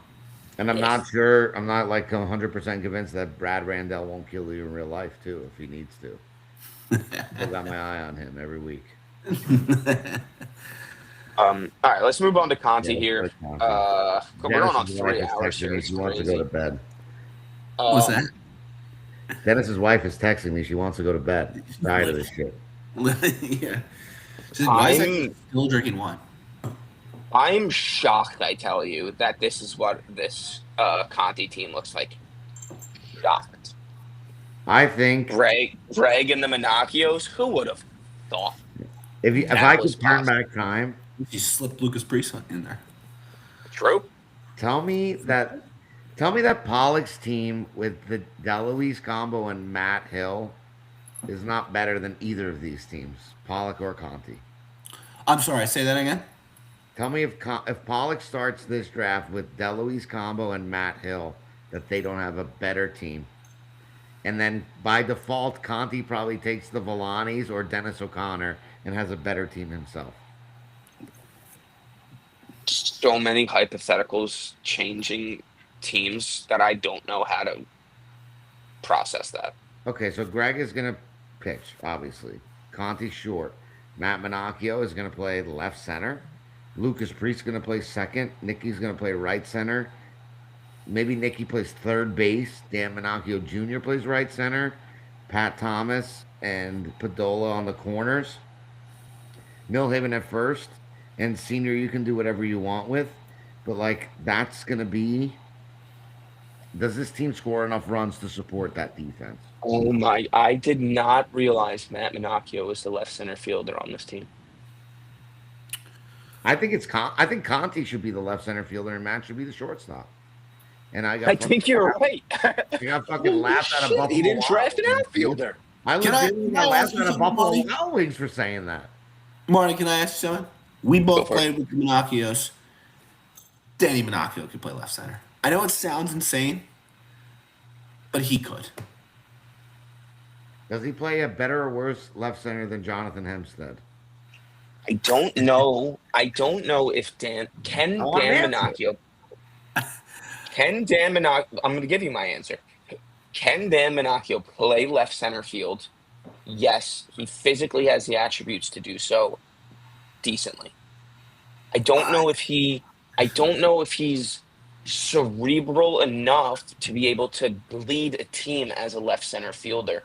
I would sure. probably say if you put your brain, John, with his physical attributes, that you have a good left center fielder. I would probably rather have you in left center and him in right center than Well, vice okay, versa. fine, fine. Does that Is answer your there question, Dom? is there a so new question? Is that not the best option? Is that not the best option for this I don't, specific team? I don't think it is. I do You'd think rather have Conti and I You'd think rather have Conti in left Conti in center. left center. Okay, well then let me ask you this: is Danny not better in left center field than Connie? You're gonna say no. You have to say no, otherwise, what? Otherwise, Danny's the best option in left center. I think Conti's probably a better option. He's gonna think the game. He's gonna do But the see, things it's correctly. He's gonna be in the right spots. He's gonna get yeah, a but read on the you're in balls the better. He's outfield, gonna know the people better. bro. Being in the right spot in left center, Is like massive, absolutely massive. it's massive. It's massive. Yes. But for a guy like Connie, like how fast is Connie? He's not terribly slow, but he's not that fast. Like he's not gonna track down a bomb. Danny could track down a bomb.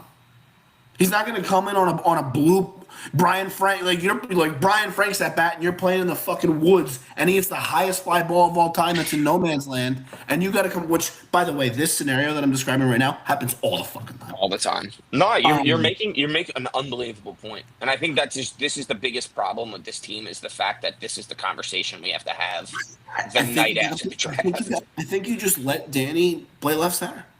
That's by the way, they're not going to do this. They're not going to do No, this. I think Matt plays left. I think Vico's right. Matt plays left center. Danny plays right center. Thomas and Padola on But the why would you do that? Like, It's the is worst arms in Matt the better in outfield. left center Every than single's now a double. is Matt going to be better in left center than Danny? Yeah, I guess people would say yes. I think yes. Hmm. I just think Greg. That's why I asked you, Marty, Like because you're Oh taking, we man, we played with them. you're nah, taking Greg. you're making unbelievable questions and making good points, John. And none of the answers are good. Like I could talk myself in circles I about how think the best answer is I think each the best option is a answer is we bad put Danny option. there. Yeah, this is wild. We played a long competitive. Like it wasn't a bullshit season where we didn't give a fuck. Like we played. We thought a lot about every game. You know that was a competitive season. We played a long season with them. I think you. All right, too injury prone. I guess is that Michael? That's who that is. That's Kosky and Micah. Yeah, he's waiting for his beating. I think you just put Danny there, bro. Danny could break his leg. He's still gonna play. All right, let's take this conversation off the table because John is too many red wines deep. Does this team score enough runs? Looking at who they have, can Greg pitch a great enough game for them to hold the other team to less runs than they score? Ultimately, the goal in every game in sport.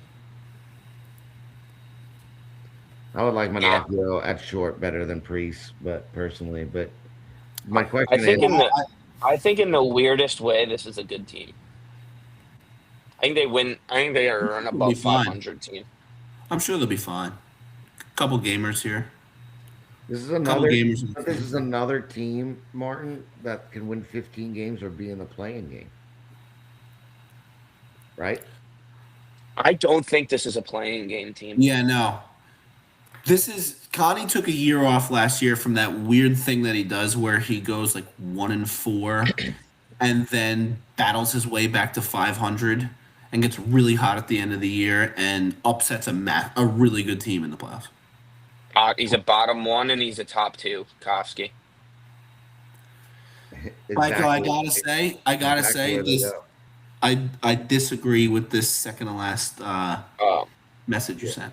yeah, I think that Greg, Mike, and Matt as individuals working together to accomplish yeah, a yeah. goal are successful. I think it's just putting the three of them together is a form of success, regardless of what the success looks like. It's going to be a weird version of success. It's not going to look pretty, but they're going to be a better team than this weird lack of left center field, lack of middle outfielders portrays. All right. Would you rather have Tom Carroll and AJ Ortiz or Greg DeLuise and Conti? I mean, come on, Answer the question. Tom and AJ. Tom and Would you AJ, rather have Nick Toronto and Eddie Faucic, or would you have Greg DeLuise and Mike and bro. Conti? Answer the question. You're naming elite players. Answer the question. Nick Toronto. I'm gonna take the guy who's unbelievable. Would you rather have Pablo Gonzalez and Matt Hill over Greg DeLuise and Mike Conti? That's a much better question. I Which think I one? would. Ooh. I would too. Would I you think I'd rather have take Howie Pablo, Ford and Ed Fracken or Greg DeLuise and Mike Conti? Greg, and Mike. Great. That's the only one so far. Yep. Would you rather have Ryan Amato and Sean Leonardi or Greg Ryan DeLuise? Amato. Would you rather have Dennis O'Connor and Chris Baldino or DeLuise and Conti? Delweez and Connie. Really? Yep. I Okay. would. Caputo and PK. Greg and Conti. Okay. That one's Tino, tough. Tino and Cooner. Tino. Greg Okay. and Conti. Junior and What? Villani. Junior and Villani. Greg and Conti. Then Junior and Villani. Yeah. Okay. Santa and Gaglio. I think the power of I'm Delweez gonna and say Connie. Delise and Conti. I think the power of them together. Sandgate and Dunleavy. You don't think that Conti, Gaglio? Conti and Deloise. Hold on. You don't think Gaglio will hit Dennis. similarly to Mike Conti? Can you repeat the question? I Gaglio, realized that on the first defensively one. and offensively, is not equal to Conti. A rotation. No. How, Conti's a better ball player. Conti's a how better hitter by than Gaglio. more than Santa is better than Greg?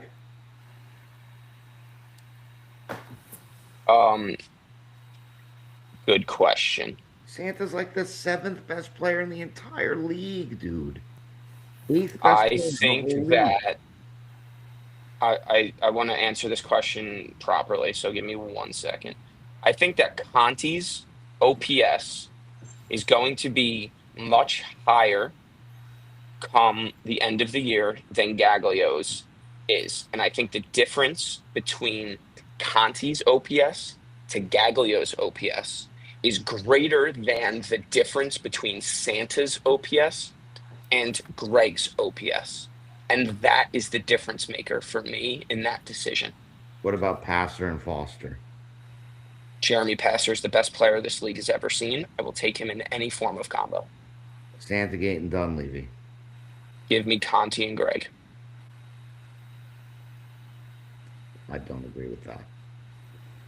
Bomb and Blitz and Bernstein. It's tough. That Conti was- and Greg, known commodity. That's easier than I just don't know. Santagate It's and a Dunleavy. it's a question. It's a question. What do you expect from So, Bernstein so at to that answer point? your question, Byko, they're the 12th or 13th best 1-2 combo.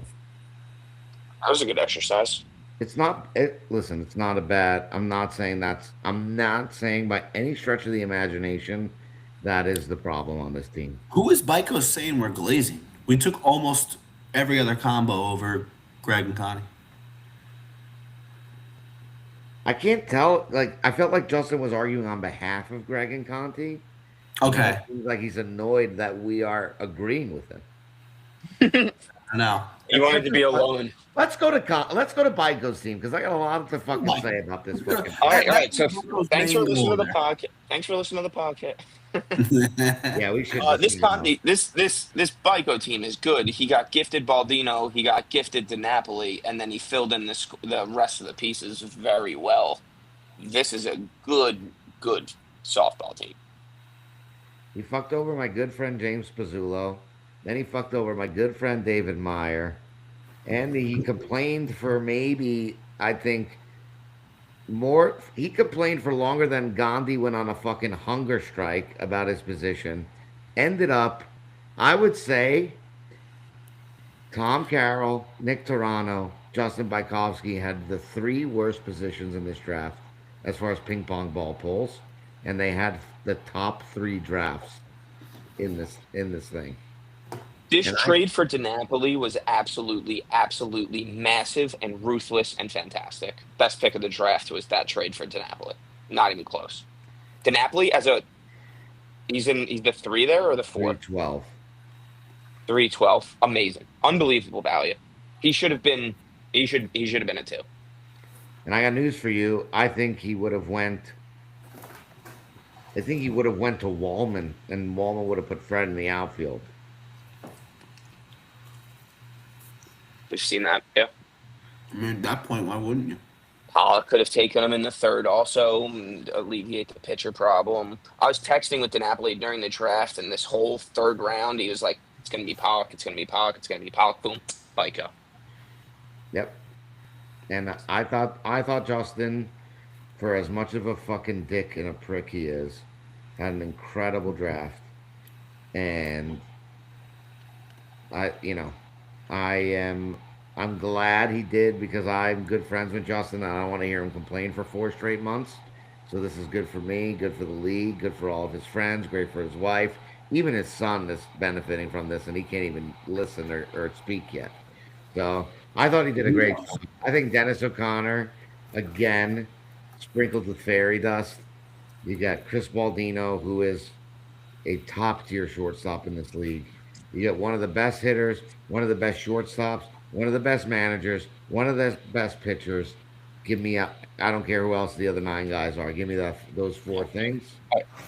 He got two guys that hit the ball really hard in Costa and Coyle, Yep. and then Feingold's an absolute fantastic outfielder to go Yep. play right center, alleviate some of the need off of Dennis. If Feingold wants to hit like a young kid improving at softball, look out. If he hits 400 on this team, it's a fucking pain in the ass. And you know what? I would like to say Evan Abramson, incredible value pick where he went, and I'm glad that Justin didn't get to have him too. He doesn't deserve my baby boy Evan. That man's too precious. He doesn't deserve it. We love you, Evan. We think you're phenomenal. We think you're the missing piece on that team. Seamus was an elite pick. Really good pick. Um, I think Justin did exactly what Tom did, where he sat where he needed to, traded out where he needed to, got what he needed without overdrafting anyone. And I think that's such a good recipe. Oh, Devastated. You know what, Justin? I Indeed. hope I hope one of those cupcakes I made for your birthday. I hope one of them gives you food poisoning. Not like the death kind, just the one where you're taking shits all night and you can't sleep, and then you got to be up and take care of Yeah, yourself. I'm puking at the same time. Nothing Not worse. yeah, nothing Nothing worse than vicious. that. Just like a one night of bad sleep. That's what I wish upon you. And like lower back pain that you can't figure out where it's coming from or how you got it. That's what I wish upon you. does this team make the semifinals again like they did last But year it's with the the similar cupcake. makeup? I got news for you. They might win it all. Whew.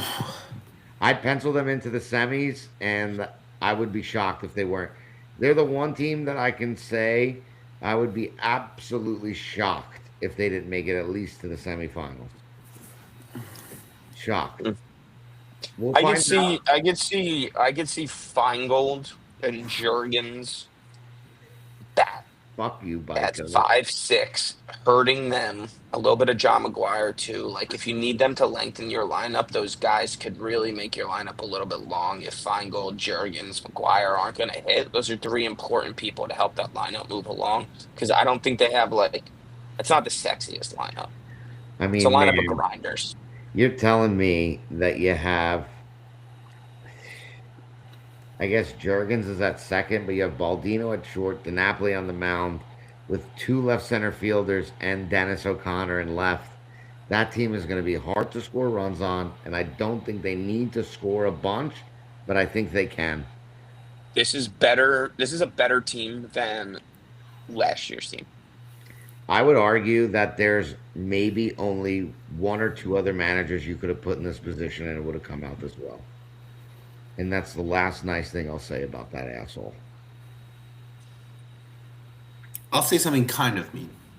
Oh, Please. Michael's gonna hate me after this pod. Great. He's already upset with me for my opinions on Connor. I was very ready to hate this team. Like Yeah. Marty, again, you asked us about the plan. I was very ready to pick this team until I saw DiNapoli. What was it, 312? I mean, he's slotted in there fourth. Like, he's the fourth player that they took.